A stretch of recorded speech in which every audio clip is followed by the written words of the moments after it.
최경영의 최강 시사.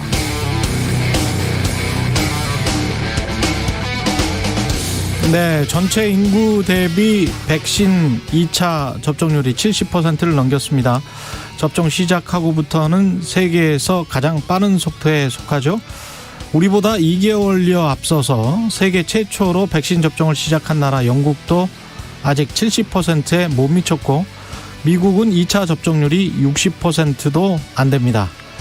코로나19로 인한 사망자 숫자도 다른 나라들에 비해서 월등히 적어서 한국은 코로나19 이전 2019년에 비해서 오히려 초과 사망자 숫자가 적거나 비슷한 것으로 추정되는 몇 안 되는 나라가 됐습니다. 영국의 100만 명당 사망자 숫자는 무려 2075명, 미국도 2200명이 넘지만 한국은 지금까지 100만 명당 사망자 숫자가 50명 조금 넘습니다. 우리 스스로에게 자부심을 느껴도 좋을 것 같습니다. 잘했습니다.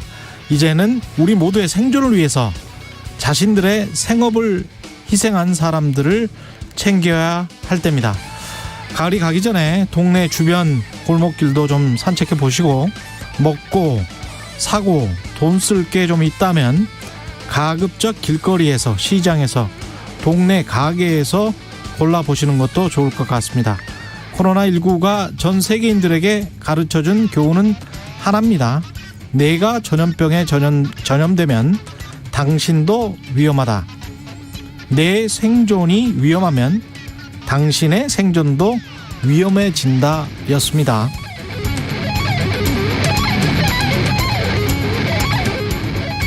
네, 안녕하십니까. 10월 26일 세상에 이익이 되는 방송 최경영의 최강시사 출발합니다. 저는 KBS 최경영 기자고요. 최경영의 최강시사 유튜브에 검색하시면 실시간 방송 보실 수 있습니다.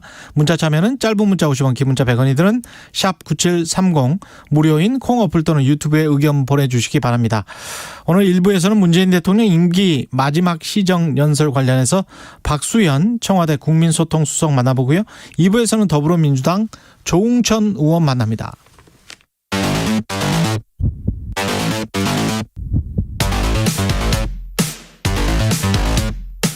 오늘 아침 가장 뜨거운 뉴스 언박싱. 네, 뉴스 언박싱 시작합니다. 민동기 기자, 김민아 시사평론가 나와 있습니다. 안녕하십니까? 안녕하세요. 예, KT 쓰세요?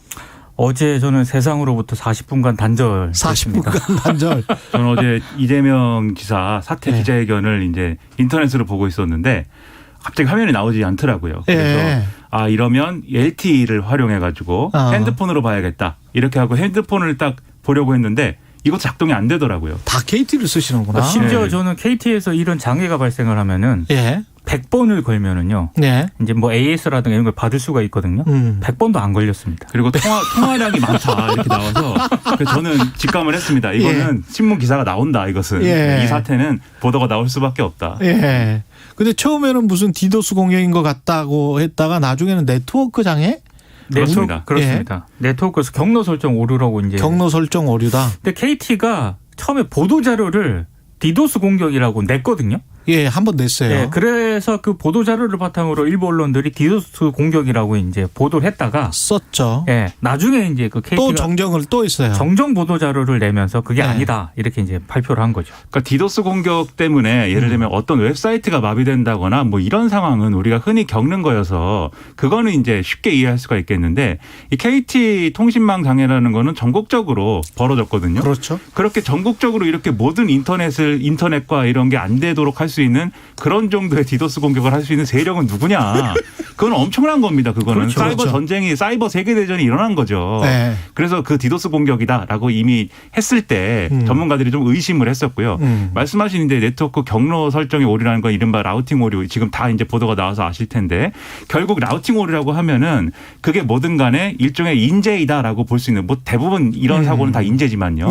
결국은 인재일 가능성이 높기 때문에 그 부분에서 그러면 뭐가 부족했던 것인지 추가로 뭘 해야 되는지를 면밀히 파악해야 될 것으로 생각이 됩니다. 야, KT가 과거에는 단 하나 있는 기관 통신사였는데. 그렇죠. 이런 라우팅 오류가 생긴다는 건 좀 부끄러운데요, 사실. 그리고요. 지금 이게 짧은 시간 동안 40분 정도면 짧은 시간이잖아요. 근데 피해가 그렇게 적지는 않았거든요. 그렇죠. 그래서 이 보상을 어떻게 할 것인가 이게 이제 관심인데 사실 그 보상 규정을 보면은 그러니까 흔히 말하는 고객 본인의 책임 없이 3시간 연속 이 서비스가 안 될 때 그때 이제 보상을 하도록 규정이 되어 있거든요. 근데 지금 뭐 40분이지 않습니까? 그래서 이게 과연 보상이 제대로 되겠느냐 이런 의문이 하나 있고 또 하나는 이 약관 자체가 거의 지금 KT가 유선전화 시절 때 만들어 놓은 약관이기 때문에 지금 뭐 일상생활을 뭐 앱으로 많은 분들이 사용을 하지 않습니까? 그래서 이 약관 자체를 이미 개정해야 된다라는 그런 요구도 나오고 있습니다. 그러니까 초연결 사회이기 때문에 이 약관 자체가 이제 낡았다. 그 지적이 맞는 말씀이고요. 그리고 약관을 이제 지금 적용할 수 없는 상태라고 하지만 그러니까 적용할 수 없는 조건이라고 하지만 적용을 하더라도 그 보상은 이게 얼마 안 된다. 그렇죠. 통신비 지출한 거에 대비해 가지고 일부 보상해 주는 것이기 때문에 이런 지적이 나오고 있고요. 그래서 이제 3년 전에 그 아현 지사 화재 때는 그때도 비슷한 방식으로 이제 보상 논의가 됐는데 문제는 이제 이 사태로 인해서 간접적으로 피해를 입은 예를 들면 소상공인 자영업자들의 피해랄지 이런 것들을 어떻게 보상할 거냐 논쟁이 있어 갖고 당시에는 국회랑 시민사회가 나서 갖고 협의체를 만들어서 거기서 보상 논의를 따로 했었거든요. 근데 그것은 이 당시에 아현 지사와 연결되어 있는 그 통신망들이 마비가 됐던 것이고 그것이 이제 장시간 이어졌기 때문에 복구가 오래 걸렸기 때문에 그 지역의 소상공인들에 해당하는 그러한 어떤 보상을 하는 방향으로 논의를 했으면 됐는데 지금은 또 그런 상황이 아니어서 이런 모델을 적용할 수 있을 거냐 지금 여러모로 좀 회의적인 상황이긴 합니다. 예. 손준성 검사에 대해서는 공수처가 구속영장을 청구를 했습니다. 공수처 1호 구속영장입니다. 예. 일단 형식적인 이유는요. 공식적인 이유는 소환 대상자들이 납득하기 어려운 사유로 출석을 계속 미루는 등 비협조적인 태도를 보였다. 그래서 이제 구속영장을 청구를 한 것이다. 이런 입장을 밝히고는 있습니다. 실제로 지난달 10일 손준성 검사를 공수처가 입건을 했잖아요. 지난달 10일. 그렇습니다. 피의자로 입건했죠. 네. 예. 그리고 압수수색을 했거든요. 사무실 등에 대해서. 그리고 지난 4일에 공수처가 처음으로 손준성 검사에게 10월 14일이라든가 15일에 출석 조사 좀 해달라. 그러니까 그때 출석을 해달라. 이렇게 일정을 전달을 했는데 손준성 검사 쪽에서 변호인 선임이 늦어지고 있다면서 일정을 조금 미뤄달라고 이게 요구를 했다고 합니다. 예. 그래서 나온 일정이 10월 22일 출석해 조사를 받겠다 이런 뜻을 공수처에 전달을 했는데 예. 근데 공수처가 봤을 때 손준성 검사를 좀 믿을 수가 없다고 판단을 한 것 같아요. 그래서 다 아시겠지만 지난 20일 체포영장을 청구를 했거든요. 예. 근데 그때 법원이 아니 손준성 검사가 출석 요구에 응하지 않을 것으로 단정할 수 없다면서 공수처의 이 체포영장을 기각을 합니다. 그러다가 갑자기 지난 21일 손준성 검사 쪽에서 일정상 조사받기가 어렵기 때문에 11월 2일이나 4일 이후에 출석이 가능하다고 공수처에 전달을 하거든요. 그러니까 10월 22일에 나오기로 했다가. 그렇습니다. 갑자기 하루 전인 21일에 11월 2일이나 11월 4일이면 11월 5일이 국민의힘 대선 후보가 선출이 되는 날이거든요. 그래서 일단 정치권에서 나오는 얘기는 이거 괜히 지금 이 야당 후보, 야당 대선 후보 탄압 프레임을 만들기 위해서 일부러 좀 그 일정을 그쪽에다 맞춘 것 아니냐라고 지금 의혹을 제기하고 있는 그런 상황. 오히려 구속하려면 구속해봐 뭐 이랬던 건가요? 어떻게 봐야 되나요? 이걸? 이런 겁니다. 일단 체포 영장이 기각이 됐잖아요. 그러면 사실 일반적인 어떤 절차라는 것은 조사를 받으러 오지 않는 사람에 대해서는 이제 체포를 하는 게 이제 일반적이죠. 그렇죠.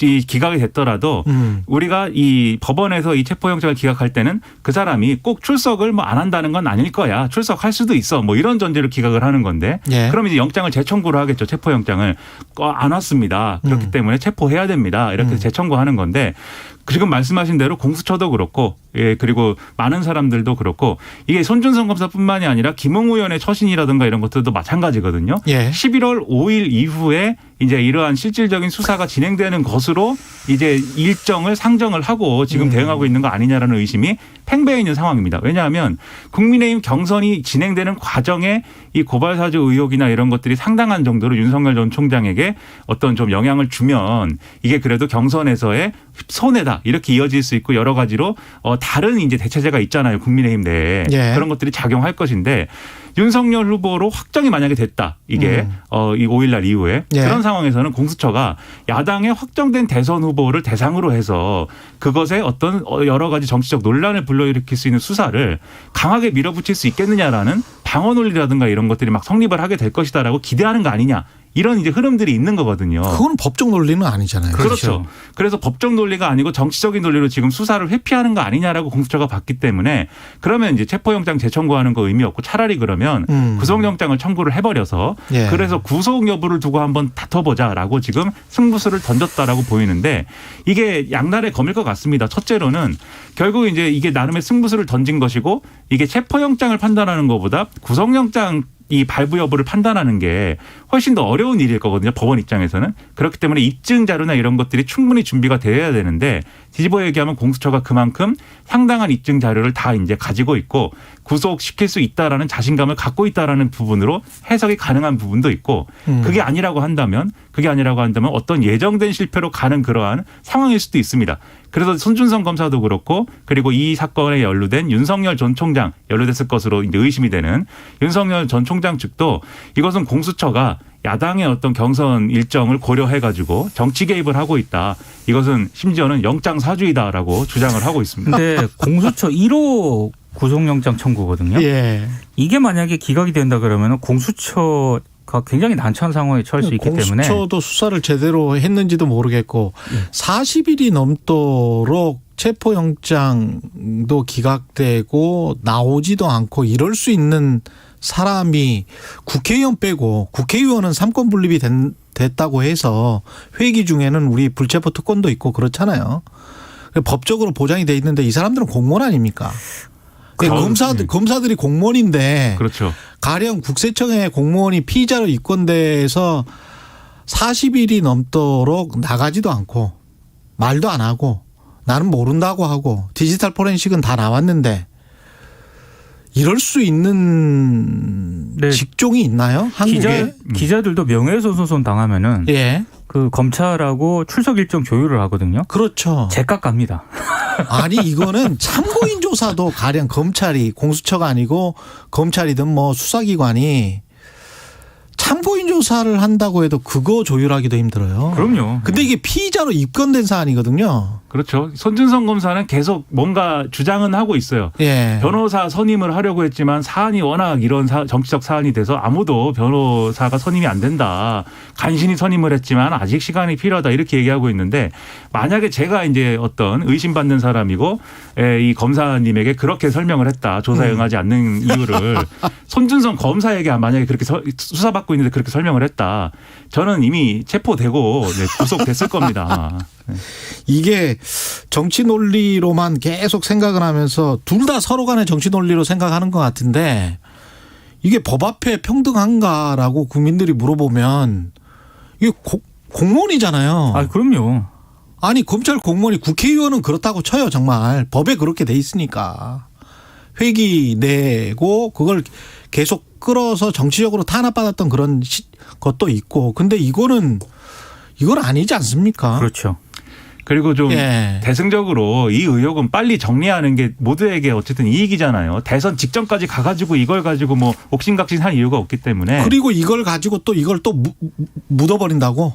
지난번에 그 손준성 보냄뿐만이 아니고 지난번에 동영상에 그 누군가와 닮은 그 남자도 찾지 못했잖아요, 결국. 그렇죠. 검찰이 김학의 전 차관 예. 사건. 김학의 동영상에 김학의 닮은 그 사람도 누군지를 특정하지 못했던 거 아닙니까? 질질질질 시간만 끌다가. 그렇죠. 그거 누가 국민들이 보기에도 너무 이상했잖아요. 근데 그 사건이 그렇게 처리될 수 있었던 거는 그 사람이 검사 출신이었기 때문에 그런 거 아니냐라고 다 의심받는 거 아닙니까? 네. 그리고 지금 떳떳하다는 거잖아요. 김웅 의원도 그렇고 예. 손준성 검사. 그럼 나가서 조사받으면 되죠. 그렇죠. 조사받고 빨리 논쟁을 좀 정리하는 게 모두에게 도움이 되기 때문에. 아니 기자들도 한번 찾아보세요. 피의자로 입건돼서 40일이 넘게 국회의원 빼고 불체포 특권이 있는 국회의원 빼고 회기 중이라는 그 핑계 대고 이런 사람이 있는지 아마 재벌은 그럴 수 있습니다. 재벌, 네. 검사 이것 빼고 한국에 없을 것 같은데요. 아니, 기자들이 잘 알아요. 기자들이 그 소송 당하면 검찰 수사 받거든요. 이렇게 못합니다. 기자들도 사실 그렇게 불이익을 받는 직종은 아니에요. 직종은 근데. 아닌데도 냉정하게 그렇죠. 얘기해서. 아닌데도 그렇죠. 냉정하게 이야기해서 기자들도 특권층에 속하죠. 그런데도 평론가는 아닙니다. 손준성 검사처럼 못합니다. 평론가는 벌써 체포됐습니다. 네. 이재명 관련한 대장동 특검, 대장동 특검은 아니죠. 대장동 그 검찰 수사도 재밌는 이야기들이 많이 나오고 있습니다. 그 황무성 성남도시개발공사 그 초대 사장 사퇴를 종용했다는 의혹이 이제 계속 어제에 이어서 그래서 어제도 이제 채널A가 추가적으로 녹취 파일을 공개를 했거든요. 여기 보면은 유한기 전 성남도시개발공사 개발사업본부장이 어제 말씀드린 2015년 2월 6일 황무선 전 사장 집무실을 찾아가 가지고요. 시장 또는 시장님이라는 호칭을 7차례 언급을 합니다. 그러면서 정진상 당시 그 성남시 정책실장, 유동규 전 본부장 등을 언급을 하면서 사표 제출을 종용을 하고요. 이런 일련의 상황들을 채널A를 비롯한 일부 언론은 이 황 전 사장이 대장동 사업과 관련한 정치권 인사들의 요구에 비협조적인 태도를 보이니까 사퇴를 요구한 것 아니냐 이렇게 해석을 하고 있습니다. 어제도 말씀을 드렸지만 이 날짜가 공교롭게도 김만배 씨가 소유한 화천대유가 설립이 된 날이고요. 황무성 전 사장은 이 사직서를 이제 제출을 했고 한 달 뒤인 3월 11일에 처리가 되거든요. 이후에 이제 대장동 사업 추진은 유동규 전 기획본부장이 사장 직무대행을 맡아서 주도를 하게 됩니다. 여기서 이제 한 가지 좀 그래도 검찰 수사라든가 이런 걸 밝혀야 될 부분은 이 사표 제출을 종용한 게 실제로 대장동 사업과 관련된 이런 부분과 관련된 것이냐. 왜 사표를 그건 아직 안 나와 있습니다. 그 녹취록에는 그렇습니다. 채널A를 비롯한 일부 언론들은 이제 해석을 결국에는 대장동 사업과 관련한 이런 것과 연관이 돼 있는 것 아니냐. 그러면은 그 윗선이 누구냐. 이제 이런 식으로 해석을 하고 있는 거고요. 그렇게 돼서 윗선이 이제 성남시장까지 가면 윗선에서 종용했다라고 하면 그건 직권남용이 되는 거죠. 그렇죠. 이제 그렇게 해석을 하고 있는 거고 그 부분은 해석의 영역이기 때문에 좀 앞으로 좀 밝혀야 될 부분입니다. 그러니까 이건 이렇게 봐야 되는 것 같아요. 이게 어쨌든 이 녹취록에 등장하는 이제 이 사람의 어떤 이 인식은 이 당시에 기획본부장 등을 맡았던 유동규 씨하고 그다음에 정진상 전 정책실장이 나에게 사퇴를 종용하고 있다. 이렇게 이제 인식을 한 것이고. 그렇죠. 그리고 이 배경에 이재명 당시 성남시장이 그런 뜻을 가지고 있을 것이다라고 추정을 하고 있습니다.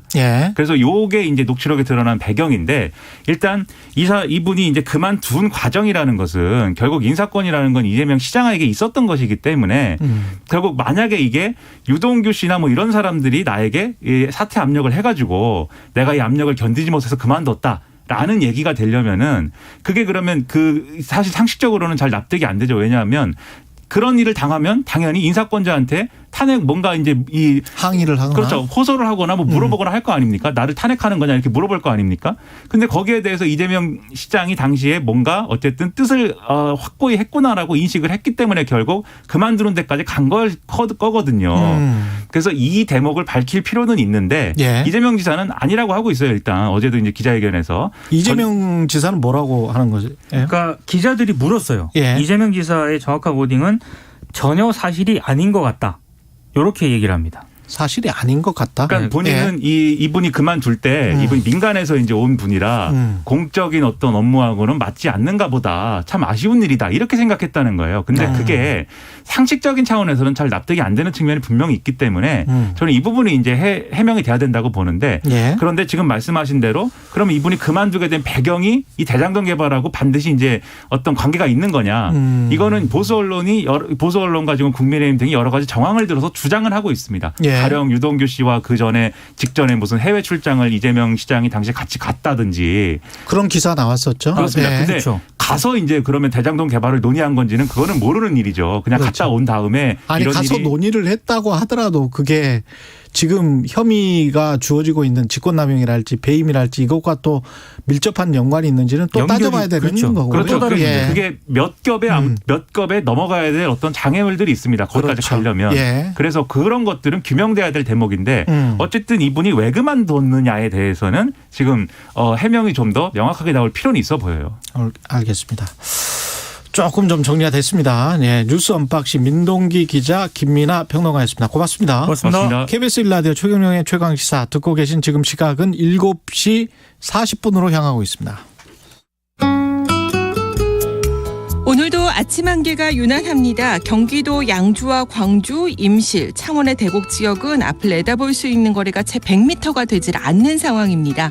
이 안개는 기온이 오르게 되면 점차 거칠 것으로 보이기 때문에 오전까지만 다소 불편할 것으로 예상이 되고요. 광주공항의 경우 저시정특보도 내려져 있다는 점 참고하시기 바랍니다. 오늘 우리나라는 서해상에 위치한 고기압의 영향을 받겠습니다. 전국적으로 맑은 날씨를 보이다가 오후부터 구름량이 늘겠습니다. 낮 최고 기온은 서울과 세종, 대전, 청주가 19도, 광주, 대구, 울산, 제주 20도, 부산은 22도 안팎까지 오르면서 당분간은 예년 이맘때 기온을 유지할 것으로 보이고 경기 남부 지역이나 충청권, 전라북도 지역은 오전 중에 미세먼지 농도가 나쁨 단계에 이르는 곳이 있겠습니다. 지금 서울 기온은 7.7도입니다. 날씨 정보 윤지수입니다. 다음은 교통 상황입니다. KBS 교통정보센터의 정현정 씨입니다. 네, 화요일 출근길입니다. 현재 경부고속도로 서울 쪽인데요. 북천안부터 밀리기 시작했고요. 수원 부근에서와 금토 분기점에서 반포까지 정체가 이어져 있습니다. 반대 부산 쪽으로는 한남에서 서초까지와 신갈 분기점에서 수원까지 막히고요. 서해안고속도로 서울 쪽으로 일직 분기점에서 금천까지 4km 구간 정체입니다. 반대 목포 쪽입니다. 팔곡터널에서 용담터널까지는 3km 구간 천천히 가고요. 매송휴게소에서 비봉까지와 팔탄분기점에서 천천히 갑니다. 영동고속도로는 강릉으로 향하는 차들이 많은데요. 서창분기점에서 월곶분기점까지와 반월터널에서 부곡까지 정체 이어져 있고요. 신갈분기점에서도 밀리고 있습니다. 마성터널에서 양지터널까지는 10km 미만으로 서행하고 있습니다. KBS 교통정보센터에서 정현정이었습니다. 오늘 하루 이슈의 중심. 당신의 아침을 책임지는 직격 인터뷰.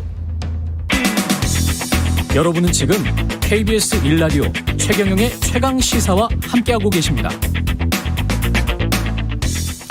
네, 어제 문재인 대통령 임기 중 마지막 예산안 시정연설이 있었습니다. 국민과 위기, 경제, 회복 등을 강조하는 코로나19 국면 이후에 경제 회복에 대한 의지를 밝힌 연설이었다. 이렇게 평가가 되고 있는데요. 자세한 내용과 현안에 대한 입장, 박수현 청와대 국민소통수석 연결돼 있습니다. 안녕하세요. 예, 안녕하세요. 박수현입니다. 예, 수님, 어제 마지막 시정연설은 전반적으로 어떤 거에 방점을 두고 있었다 이렇게 봐야 될까요?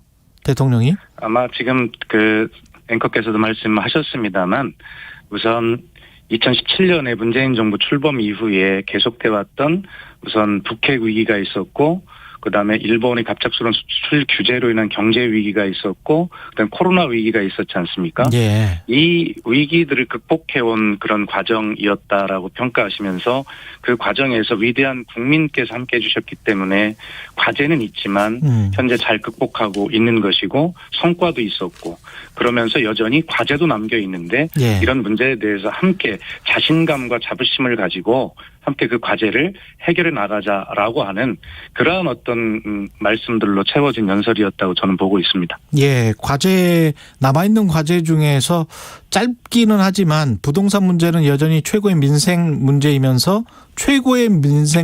개혁 과제다. 이렇게 언급했단 말이죠. 이 예. 부동산 문제 같은 경우는 사실은 문재인 정부 내내 이제 부동산 가격 폭등 때문에 굉장히 네. 국민들이 힘들었는데 어떻게 해야 그렇습니다. 될까요? 다음 정부 그렇고 이제 임기 한 6, 7개월 남았습니다만은. 예. 지금 어제 이제 이 부동산 문제에 대해서 대통령께서 짧게 말씀을 하셨다고 이제 비판도 하고 계신 것으로 알고 있습니다. 예. 그러나 그것을 어떤 다른 피해가려고 하는 그런 뜻으로 말씀을 짧게 하신 것이 아니고요. 지금 9월 둘째 주부터 어떤 수도권 전국 다 저희들이 매일매일 지표를 확인하고 있는데 예. 어떤 집값 부동산 가격의 상승세가 둔화되고 있고 지역에 따라서는 집값이 또 하락하는 곳도 좀 생기고 있거든요. 9월 둘째 주부터? 그렇습니다. 예. 예. 그래서 이 문제를 어떻게 우리가 분석을 할 것이냐, 판단할 것이냐 문제를 굉장히 면밀하고 민감하게 보고 있는 시간이거든요. 예. 이것이 어떤 변곡점이 온 것이냐라고 하는 판단을 또 저희가 해야 되지 않겠습니까? 그렇죠. 그동안에 예. 저희가 여러 정책을 하면서 이 정책의 효과가 나타나려면 뭐 2년 뭐 이렇게 시간이 걸릴 것이다라고 말씀을 드려왔는데 예. 이것이 과연 그런 정책의 효과인 것이냐 아닌 것이냐라고 저희들은 민감하게 판단을 해야 되지 않겠습니까? 예. 그런 어떤 시간이기 때문에 대통령께서 부동산에 대해서 어떤 다른 말씀을 더 시정연설에 붙이시면 이 민감한 시기에 또 다른 영향을 미칠 수 있기 때문에 최고의 민생 과제, 개혁 과제라고 그런 최고의 의미를 부여하시면서 짧게 말씀하시는 것이거든요. 예. 그래서 저희들은 주택 공급이라고 하는 문제를 정말 최선을 다해서 저희가 받은 여건에서 문재인 정부 5년 동안 최선을 다해 왔고요. 그래서 보면 걱정은 많이 하시지만 입주 물량, 주택 공급을 많이 해야 된다는 것이 여야의 공통 해법 아니겠습니까? 예. 입주 물량을 보면 과거 10년의 평균에 비해서 2021년 30년 요 사이에 보면 전국적으로는 과거 10년의 평균이 46만 9천 호가 공급이 됐다면 예. 앞으로 10년은 56만 3천 호가 공급이 될 것이고요. 수도권에도 과거 10년에 23만 4천 호가 공급이 됐다면 앞으로 10년은 31만 4천 호가 공급이 되도록 그렇게 되어 있습니다. 지금 현재 계획대로라도? 예, 저희가 지금 문재인 정부에서 공급 기반을 마련한 것에 의하면 그렇게 되어 있는 것입니다. 그리고 공공임대주택 역시도요, 역대 최고 수준으로 공급할 수 있도록 그렇게 준비가 되어 있는데 이 부동산이라고 하는 것은 장기적이고 종합적인 대책이고 효과들이 그렇게 나타납니다. 그래서 저희들은 문재인 정부에서 국민께 걱정도 끼쳤지만 이러한 장기 공급 어떤 기반을 마련하기 위해서 최선을 다해왔고 저희들은 비록 많은 혼이 났지만 문재인 정부에서 마련한 이런 공급 기반으로 다음 정부에서는 어쨌든 이런 문제들이 잘 해결이 될 수 있도록 그렇게 최선을 다해서 끝까지 준비를 하겠다는 뜻입니다. 예. 변곡점이 오고 있다라고 지금 청와대는 좀 판단을 하고 계시는 겁니까? 부동산 아직 가격과 그렇게 관련해서? 결론을 내리지 못하기 때문에 예. 대통령께서도 짧게 말씀을 하실 수밖에 없는 것이었다는 뜻입니다. 그러면 정책의 효과와 다른 경제적 요인들이 합쳐져서 다음 정부에서는 빛을 발할 수도 있다. 부동산 가격이 조금씩 떨어질 수 있다. 그런 말씀을 하는 걸로 제가 이해해도 될까요? 그렇습니다. 어쨌든 예. 정치권에서 여야를 망라하고 전부 다 주택 공급이 답이다. 그렇게 말씀을 하셨지 않습니까? 예. 그래서 주택을 공급하려면 택지부터 마련을 해야 되지 않습니까? 예. 그래서 여러 가지 그런 택지 공급의 제한적 여건 속에서도 최선을 다해서 택지 공급을 하기 위해서 찾아왔고 그 공급 기반이 시간이 오래 걸리지 않습니까? 분양을 예. 하려면. 이제 그런 것들에 대해서 쭉 판단을 해보면 다음 정부에는 그래도 택지를 좀 안정적으로 공급하면서 주택 공급이 좀 이렇게 늘어날 것이다라고 하는 그런 기반을 마련하고 있다. 네. 이것이 지금 시장의 다른 정책 수단과 더불어서 어떻게 작용하고 있는가라고 하는 것을 지금 면밀하게 모니터링하면서 분석해볼 시점이라는 뜻입니다. 예. 지금 국가 채무, 정부 채무와 관련해서 걱정하는 쪽이 있고 또 다른 쪽에서는 코로나19 때문에 소상공인들이 굉장히 힘들었는데 지원을 제대로 못 받았다. 이렇게 또 이야기하는 측면이 있는데요. 어떻게 보세요? 이 소상공인 손실보상 관련해서는? 그러니까 우선 이제 첫 번째 말씀하신 답을 좀 드리면 예. 이 위기 시대에는 확장 재정을 할 수밖에 없지 않습니까? 예. 그래서 경제와 고용을 회복시키고 그리고 나서 세수가 증대되고 그러면 재정 건전성에 또 선한 영향을 미치고 이런 선순환을 갖고자 하는 것이 확장 재정의 뜻이고 IMF를 비롯한 국제 기구들에서도 한국은 더 확장 재정을 할 여력이 있고 필요가 있다라고 그렇게 평가 권고를 하고 있고 실제로 저희가 분석하는 것은 재정 건전성도 함께 걱정하면서 감당할 수 있는 범위 내에서 가계 부채가 늘어나는 것보다는 상환 능력이 있는 정부가 이런 위기 시대에는 빚을 좀 더 감당하는 것이 맞다는 그런 뜻 아니겠습니까? 그래서 저희들이 열심히 해오곤 있습니다만 그리고 국회에서 이 손실보상법을 세계 최초로 법으로 제정을 해주셔서 이렇게 이제 바로 이제 12월 27일부터 신청 접수를 받고 지원을 개시하도록 그렇게 되어 있습니다만, 예. 그럼에도 불구하고 어떤 특히 정부의 이제 집합금지나 영업 제한 등의 직접적인 방역 조치 대상뿐만이 아니라 인원 제한 등 기타 방역 수칙에 따른 업종의 피해도 또 누적되고 있는 상황 아니겠습니까? 예.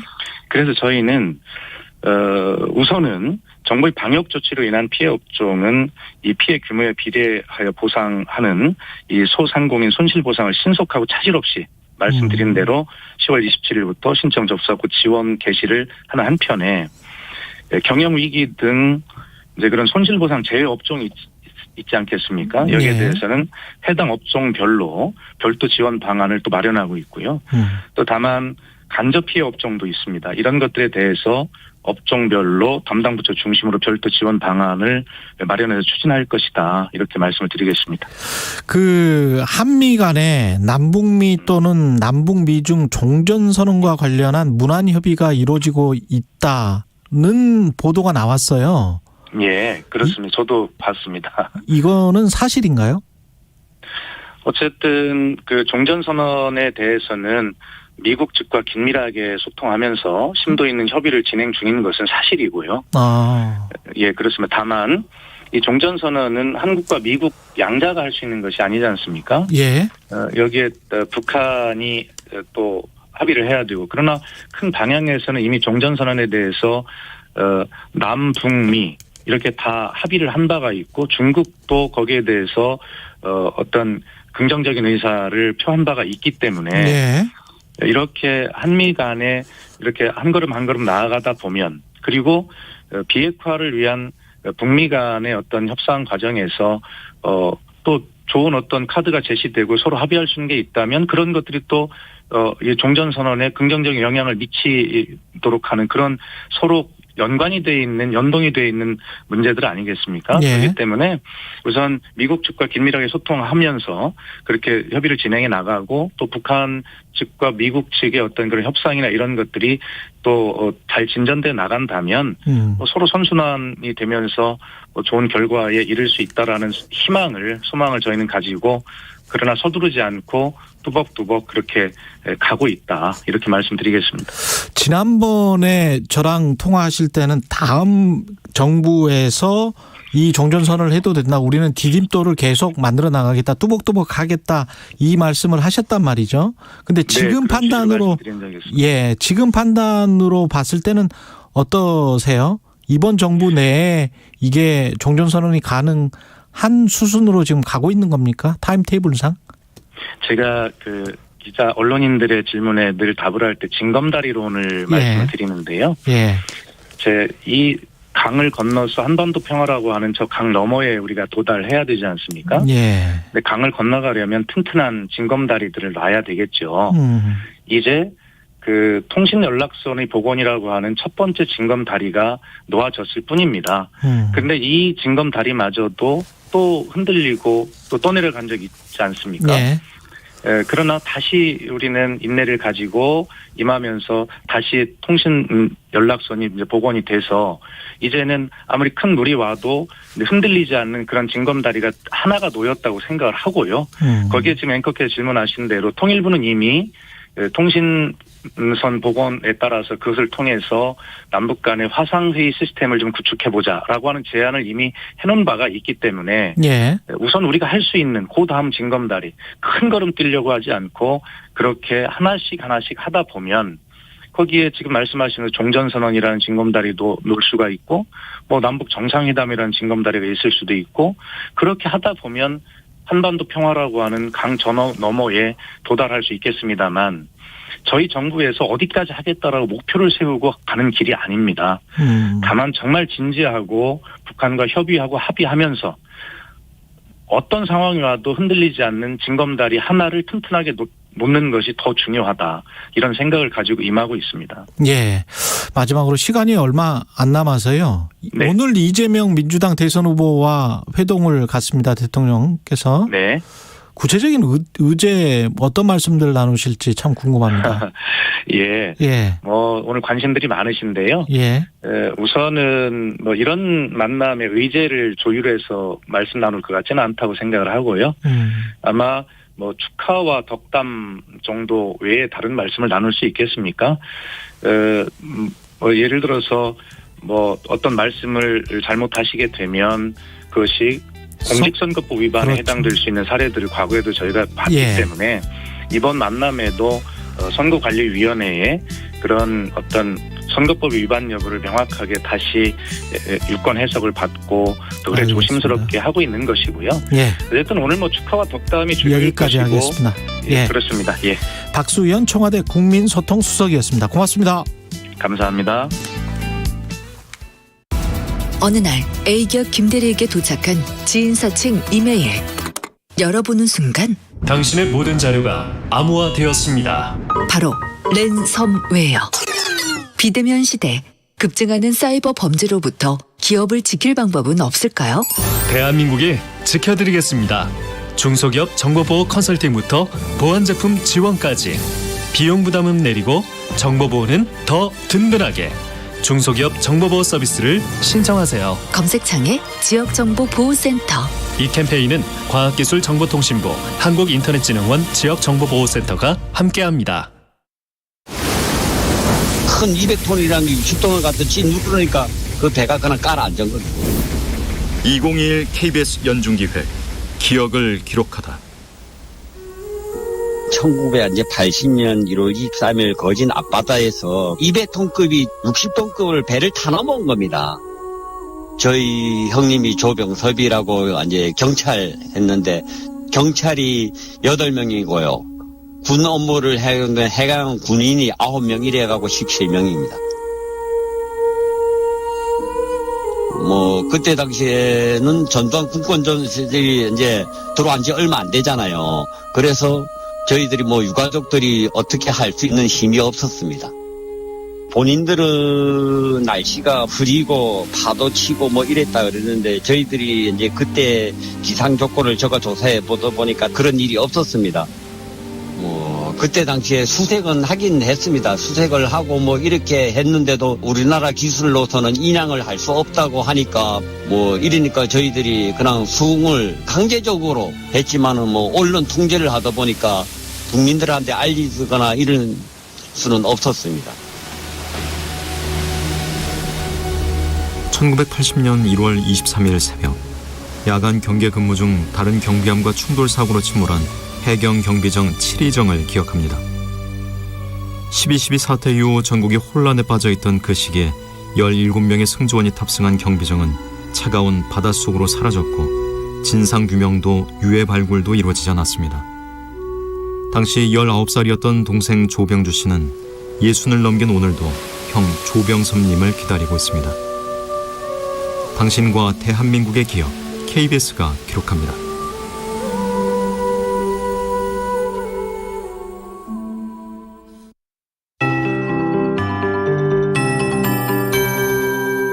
KBS 58분 날씨.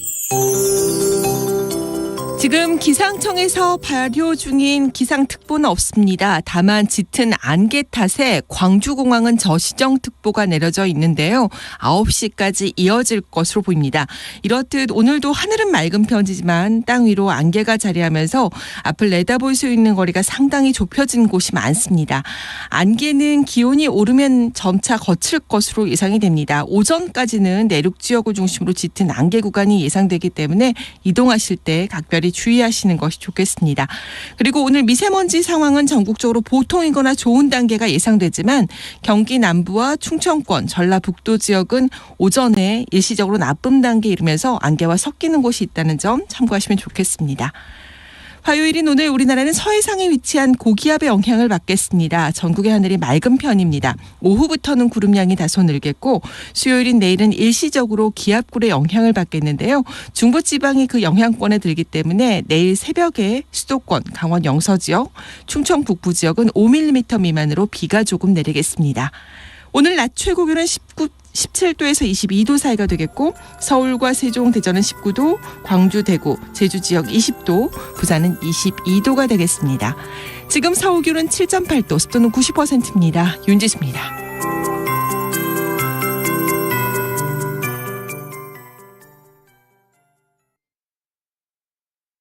정성을 다하는 국민의 방송 KBS가 8시를 알려드립니다. AM 711kHz, FM 97.3MHz, KBS 1라디오입니다. HLKA.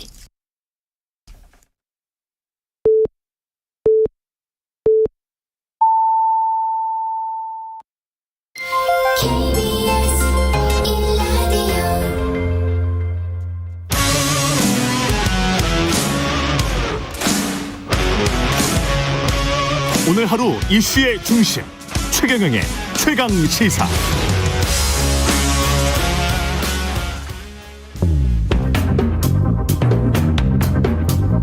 최강 시사 조응천의 좋은 정치.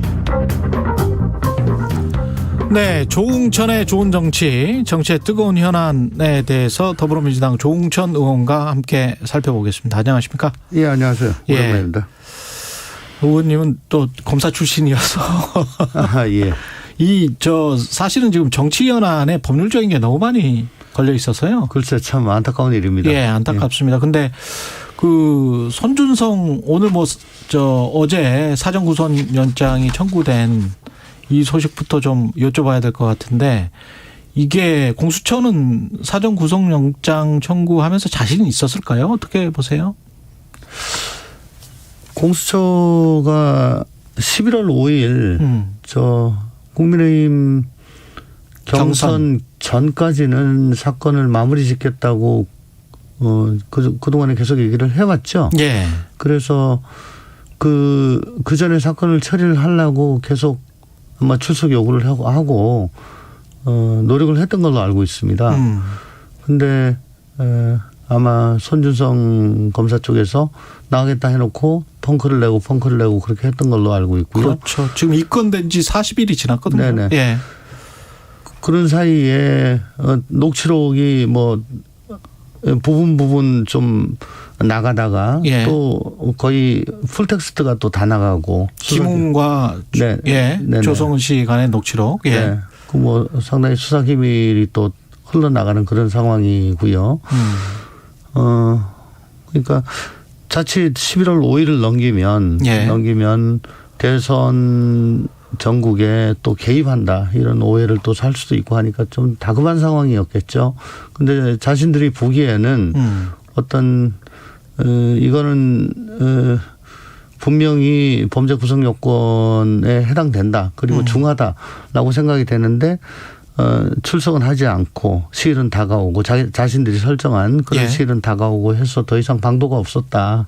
그렇게 돼서 구속영장 청구라는 그런 강수를 선택한 거 아닌가 그렇게 생각이 됩니다. 송 검사는 계속 10월 20일에 나오겠다고 했다가 또 연기해서 11월 2일이나 11월 4일에 나오겠다. 이것도 어떻게 보면 경선 일정을 고려한 건가요? 어떻게 보세요? 제가 송 검사를 잘 알지도 못하고 얘기를 하지 못해서 뭐라고 말씀드리긴 못합니다만은 언뜻 생각을 하기에는 만에 하나 가정을 하자면 그 윤석열 후보가 지금 관련이 돼 있는 사건 아니겠습니까? 예.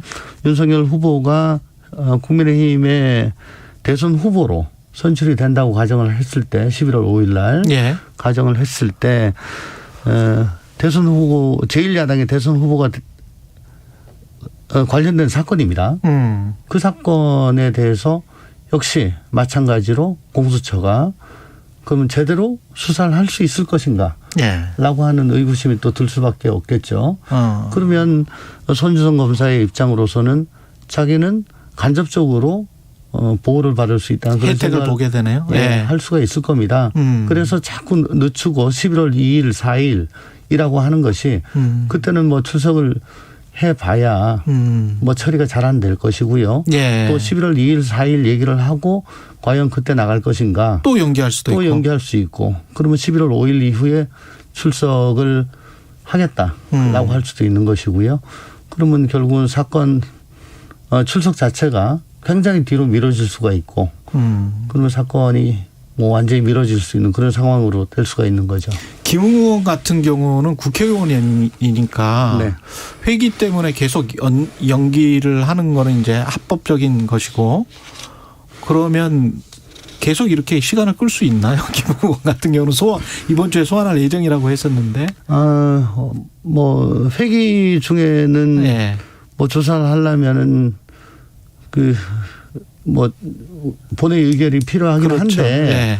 그렇더라도 뭐 방탄이라는 얘기를 듣기 싫어가지고 최근에는 의원들이 제발로 수사기관에 가서 조사받고 그런 식으로 계속 했었습니다. 그랬죠. 예.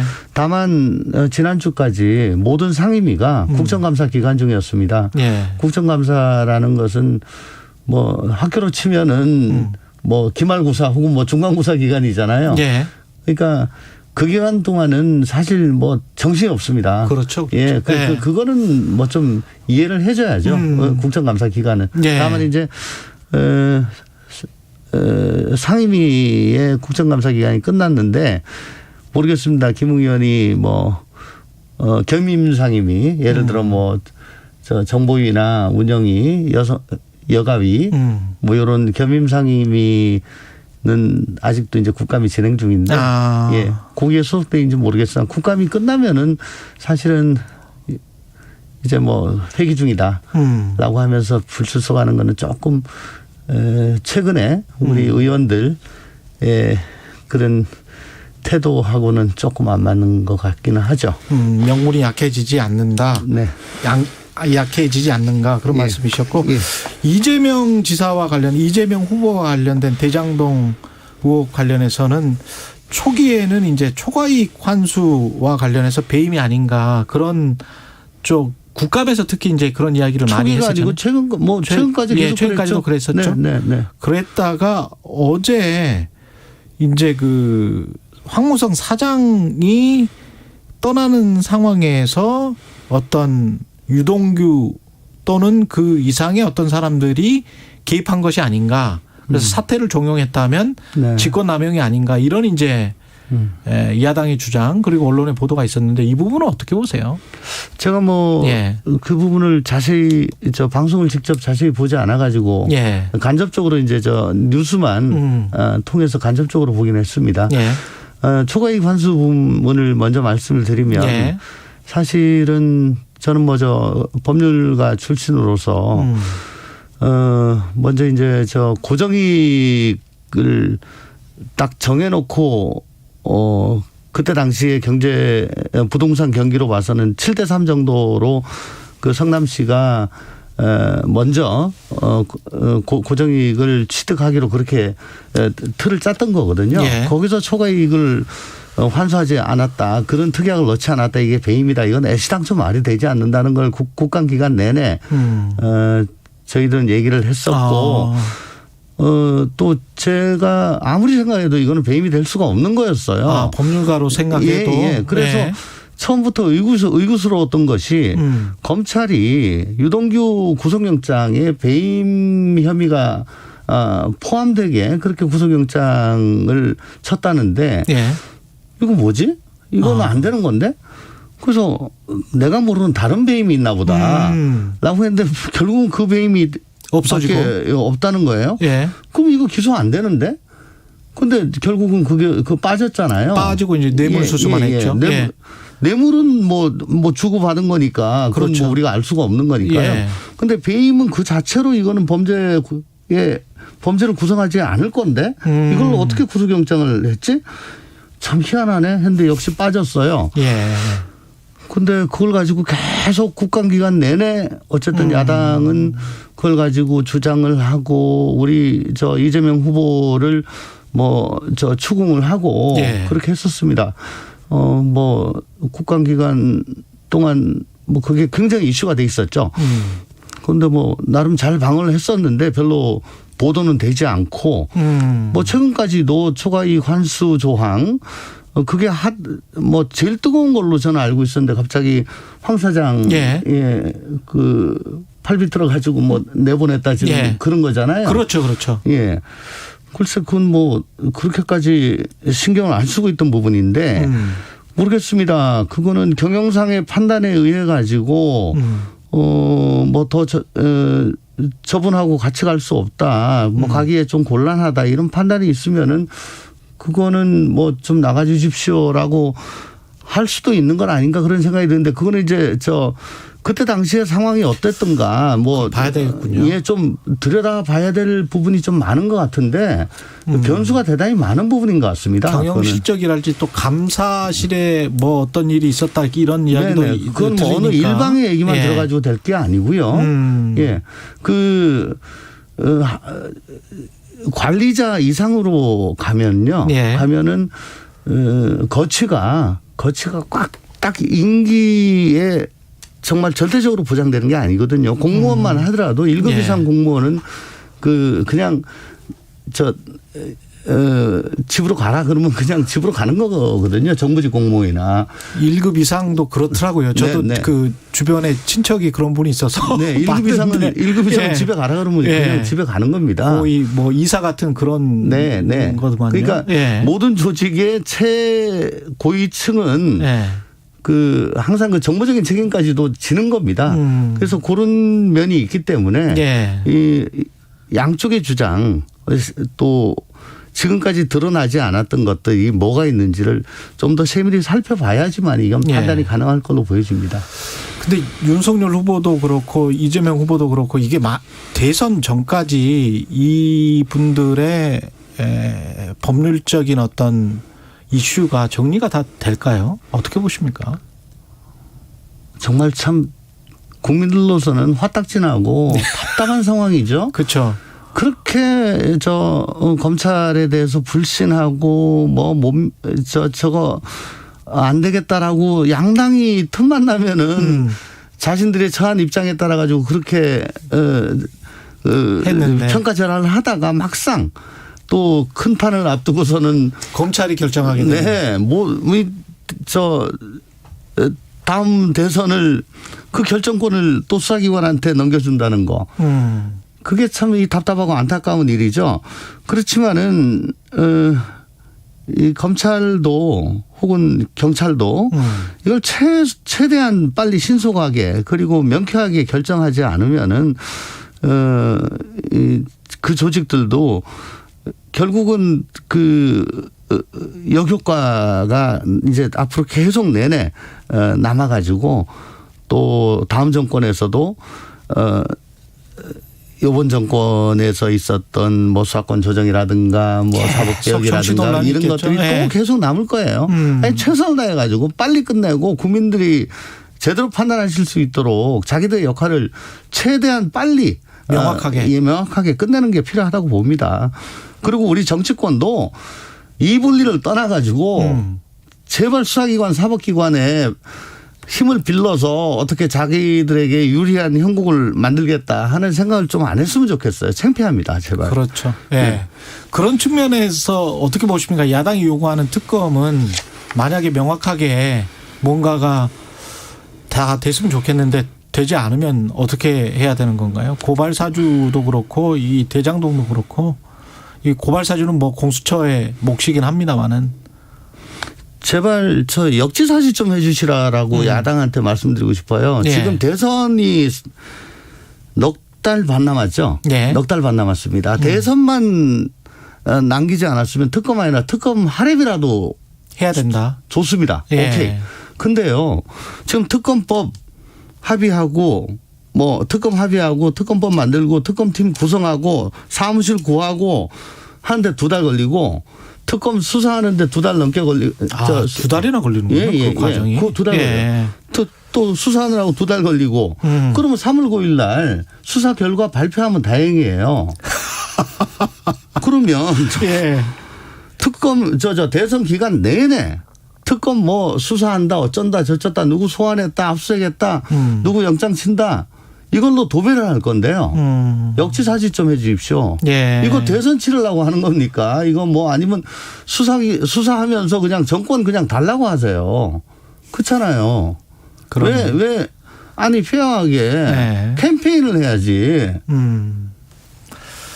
선거 전을 해야지. 네. 예. 수사기관 힘 빌려가지고 팔비 틀어서 정권을 달라고 하십시오. 그러면 이 말이 아이고 특검이 무슨 뭐 토르의 망치나 되는 것처럼 그렇게 생각을 하시는 것 같은데 특검이란 것이 제가 특검은요.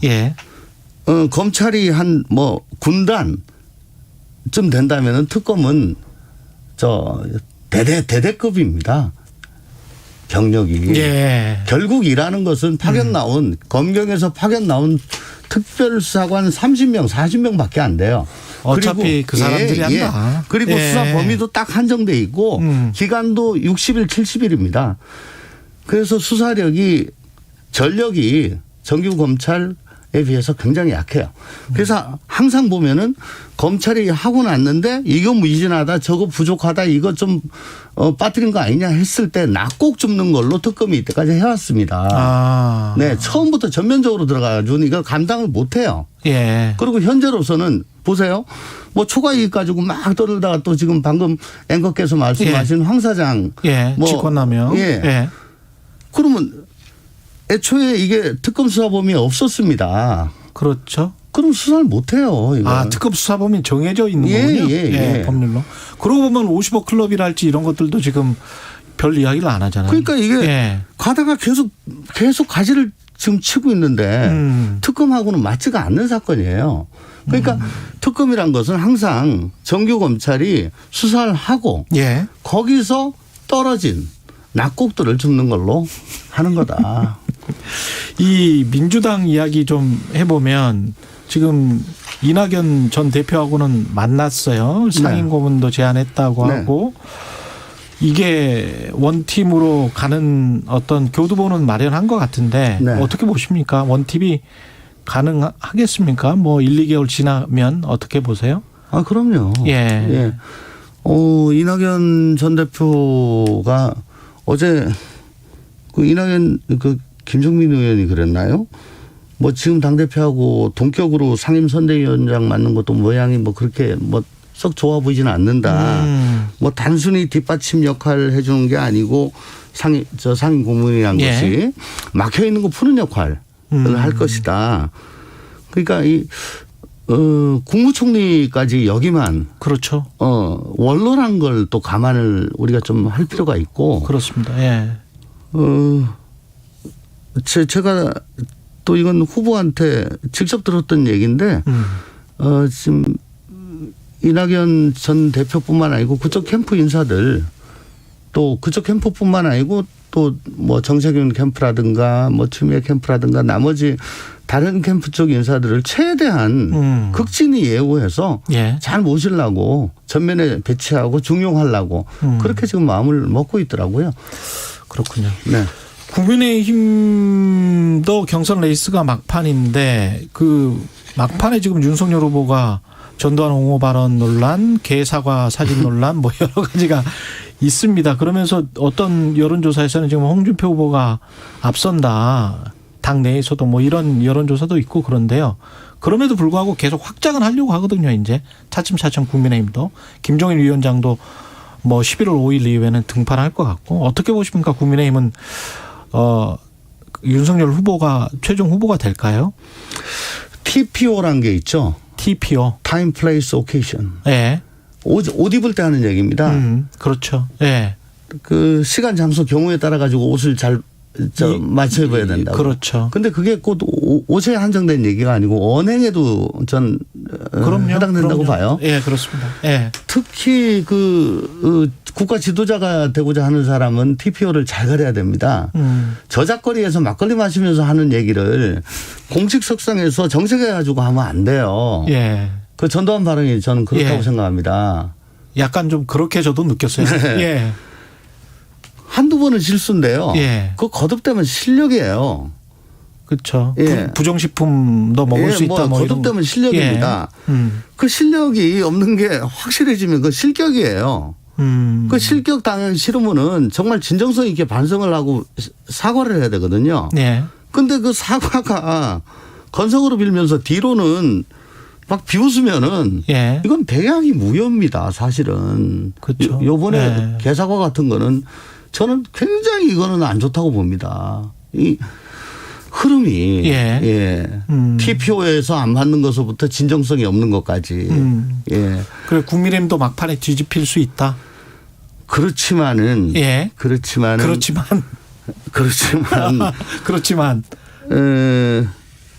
당심이 이번에 5대5지 않습니까? 그렇죠. 3차 경선에서는 워낙에 당심이 윤석열 후보 쪽으로 좀 가 있는 것 같고 또 홍준표 후보가 경선 초반에는 단기 필마로 저번 2017년 때와는 달리 굉장히 좀 참신하게 프레시하게 그렇게 선거운동을 좀 하다가 후반으로 오면 올수록 좀 조직선거, 세를 규합하고 또 옛날과 같은 과거와 같은 막말 같은 그런 것들이 다시 좀 나오고 있는 나오죠. 것 같아요.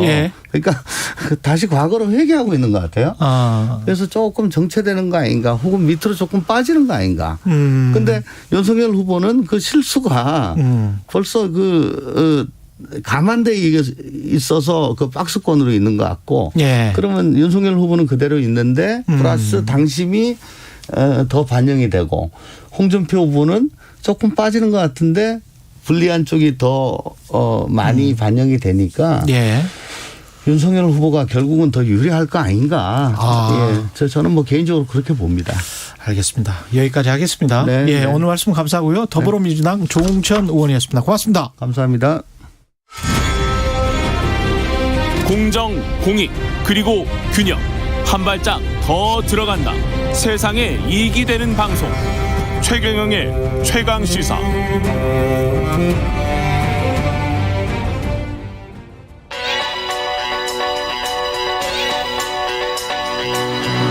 최강시사.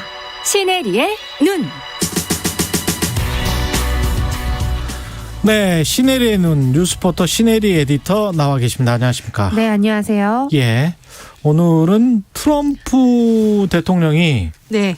자체 SNS 플랫폼 사업을 하겠다는 거예요? 네, 참 그동안 좀 잠잠했던 사람이 또 다시 나와서 자체 SNS를 가지고 나오겠다라고 하자 이게 뭐 뉴욕 증시가 정말 난리가 났습니다. 이제 기존의 회사를 인수하겠다는 거예요? 네, 이게 뭐냐면 이제 본인이 가지고 있는 미디어 회사가 있어요. 본인이 원래 가지고 있었군요. 그 미디어 회사가 있는데 그 미디어 회사를 이제 상장을 시키려고 하는데 요즘 항상 이제 월가에서 좀 논란이 되고 있는 게 이 스펙 상장이라 해서 우회 상장입니다. IPO 정통적인 그런 형식이 아니라 우회 상장을 해서 이 인수합병 회사 목적인 회사와 합병을 하는 건데요. 그래서 지금 트럼프가 이제 가지고 있는 그 미디어 회사와 디지털 월드 애쿼지션 이게 이제 DYAC라는 티커로 거래되는 이 회사와 합병을 해서 우리가 기존의 디지털 월드 애쿼지션은 이미 이제 상장이 되어 있는 회사죠. 미디어 앤 테크놀로지라는 트럼프의 회사는 비상장 회사인데 두 개를 합병시키면 이제 우회 상장이 되는 겁니다. 그렇게 해서 뭐를 하냐? 트루스 소셜이라는 자기만의 SNS를 만들겠다는 겁니다. 진실 소셜, 진실 사회. 그러니까 진실이라는 말이야. 오남용이 많이 되네요. 그러게요. 그래서 이런 얘기를 해요. 탈레반도 트위터에서 영향력을 행사하는데 당신들이 가장 사랑하는 미국 대통령인 내가 이렇게 침묵을 하고 살고 대선 되겠냐 이러면서 참 사업자다운 얘기를 하는 게 지금 사실 굉장히 그 밈 주식을 거래하는 사람들 사이에서 탈레반 이런 키워드들이 굉장히 그 SNS에서는 핫한 용어란 말이죠. 그러다 보니까 탈레반을 갑자기 얘기를 하면서 탈레반도 트위터를 하는데 내가 지금 트위터를 못하는 게 말이 되냐 여러분 하면서 사람들에게 미국 대통령이 이걸 못하냐라고 하면서 굉장히 이게 참 왠지 일리 있어 보여. 일리 있어 보이고 왠지 일리 있어 보여. 도와주고 싶게 만들었다는 거예요. 그래서 이 미국의 주린이들 요즘 로빈후드라고 부르잖아요. 그분이 이제 20, 30대가 굉장히 많습니다. 미국의 개인 투자자들. 주변에서 보면 이제 일을 안 하는 이제 미국에서는 그냥 노동의 문제가 큰데 젊은이들이 일을 안 해요. 그렇죠. 앉아서 돈을 그냥 하루에 몇천 불씩 벌 수 있는데 이게 무려 이틀 만에 800%가 뛰었어요. 디지털 월드가? 네, 8배. 그러니까 이미 이제 상장돼 있는 주식이죠. 네, 제가 요거를 이틀 내내 거의 밤새면서 모니터링을 하면서 기사를 썼는데 800%면 9배가 뛴 거네. 네, 야. 200% 뛰었을 때 이거 진짜 이거 무너지겠다 했는데 갑자기 한때 1000%까지 뛴 거예요, 이게. 200% 뛸 때 보고 있었어요? 보고 있었습니다. 그때 사직을 했어요. 상당한 유혹이 있었어요. 근데 내가 그래도 기자인데 이런 걸 뛰어들면 안 되겠다 해서 그냥 딱 잡았는데 이게 정말 거기 뭐 굉장한 많은 사람들이 유튜브에다 얘기를 합니다. 하루 만에 10만 불 벌었다. 하루 만에 2만 불 벌었다. 그 발표 전에 얼마였어요? 이 가격이? 9불이었습니다. 9달러가 180달러까지 가는 걸 봤습니다. 9달러, 180달러까지 갔다고? 그러니까 민 주식이 그렇습니다. 그러니까 미국은 상한가가 없지 않습니까? 예, 그렇죠. 그러니까 하루에도 몇백 % 오르는 게 예사롭지 않은 일이고요. 예. 지금 이것 때문에 더 웃긴 거는 전혀 연관되지 않은 미디어 회사들까지도 덩달아 500~600% 오르는 거예요. 야, 이게 지금 장사가 분명히 되긴 될 것이다 이렇게 사람들은 생각을 하는 겁니까? 언론들 반응은 어떻습니까? 물론 예. 공화당 중에 이제 트럼프 지지자들은 드디어 올 것이 왔다라고 하지만요. 사실 그 보도를 많이 보면 비관적이 많습니다. 일단 이런 게 있습니다. 극우 성향의 SNS가 과거에도 나온 바가 있어요. 그 들어보셨나요? 팔로라고? 팔러. 팔러라는 게 있었는데 이게 그 지난 1월 6일 의회 폭동 사건이 있었잖아요. 그때 그 트위터나 페이스북에 대안적인 소셜 미디어로 부각됐던 네, 팔로라는 SNS가 있었습니다. 근데 그때 그 의회 폭동을 계기로 애플, 구글, 아마존에 의해서 금지가 됐었죠. 근데 이때 사실은 이 팔로는 한 1,000만 명 조금 넘게 사람들이 이용을 했단 말이죠. 그 같은 시간 트위터는 11억 명이었는데 그러니까 이게 그동안 보면 극우 성향의 사람들이 좀 소셜미디어를 런칭한 그런 사례를 보면요. 그렇게 많이 폭발적으로 인기는 있지 않고 딱 그 코어 중심의 사람들만 좀 보는 그렇죠. 그런 영향이 있습니다. 우리로 치면 뭐 일베 사이트 같은 그렇게 돼버리는 거군요. 맞습니다. 흑화돼버리는 거네. 맞습니다. 그런데 트럼프는 또 다르지 않을까라는 기대감이 뭐 없진 않고 있지만 왜냐하면 국민들 지지율이 40% 50% 가까이 됐으니까. 맞습니다. 지금도 자기가 바이든보다 더 인기가 있다라고 계속 얘기도 하고 있고.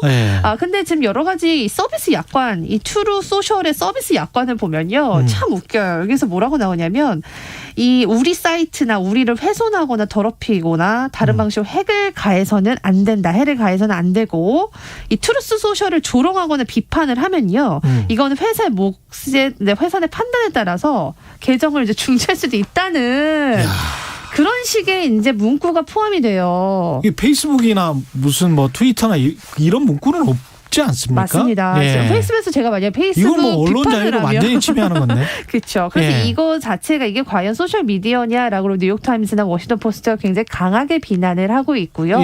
지금 사실 이렇습니다. 지금 페이스북이 굉장히 여론이 좋지 않습니까? 내부 고발자로 인해서 그렇다 보니까 페이스북과 이 트위터를 오히려 반감을 이용해서 본인들은 그 반감을 콕콕 계속 찌르고 있습니다. 여러분들. 아이들한테 절대 유해성 없고 이런 우리가 아주 정직한 소셜 플랫폼 만들 거고 이 빅테크 대항마가 되겠다. 이렇게 지금 계속 메시지를 보내고 실제로 돈을 자금 받기 위해서 뭐 프레젠테이션 올린 걸 제가 봤더니 팍스뉴스의 플랫폼화네요. 맞아요. 보니까. 그래서 실제로 VOD 서비스도 하는데 아메리칸 갓 탤런트의 책임 프로듀서가 이번에 조인을 해서 VOD 서비스까지 내놓는다고 하고요. 자신들의 장기적 모델은 페이스북을 넘는 것뿐만 아니라 아마존과 구글을 넣겠다는 그런 의지를 보인다라고 일석 합니다. 4, 5조 정도는 되는 것 같은데 정말 이 장사 기업인으로서는 뛰어난 분인 것 같습니다. 10조 준에 지금 자기가 5조 정도를 챙길 수 있을 것을 보이는데 5조 정도를 챙길 수 있고 트럼프가 재정이 굉장히 안 좋습니다. 트럼프 전 재산이 3조고 호텔이랑 리조트 다 매각으로 내놨는데도 전 잘 안 재산이 팔리고 3조인데 있어요. 3조 달러죠. 3조 달러. 대단하네요. 사업으로는 본창하실 것 같습니다. 이런 선례가 일단 만들어졌는데 이런 투기판을 전 대통령이 했다는 것은 굉장히 그 미국의 명성의 침해다. 이렇게 뉴욕타임즈는 보도를 했습니다. 여기까지 하겠습니다. 시네리의 눈 시네리 기자였습니다. 고맙습니다. 네, 감사합니다. KBS 1라디오 최경영의 최강시사 2부는 여기까지입니다.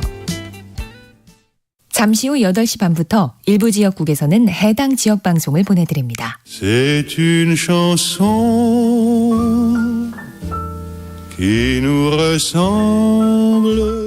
낙엽은 떨어져도 여러분의 자산이 떨어지면 큰일 납니다. 오후 4시 5분 홍사원의 경제쇼는 오늘도 최선을 다해 좋은 정보만 전해드리겠습니다.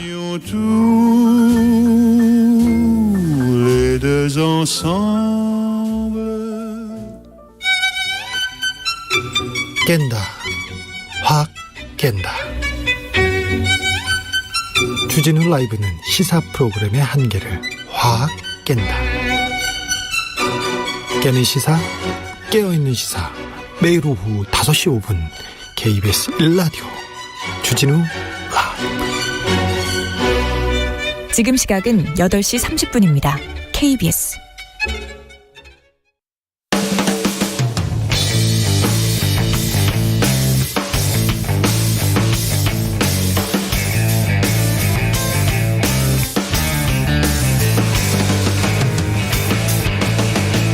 최경영의 최강 시사. 최경영의 최강 시사. 진실 탐사 K.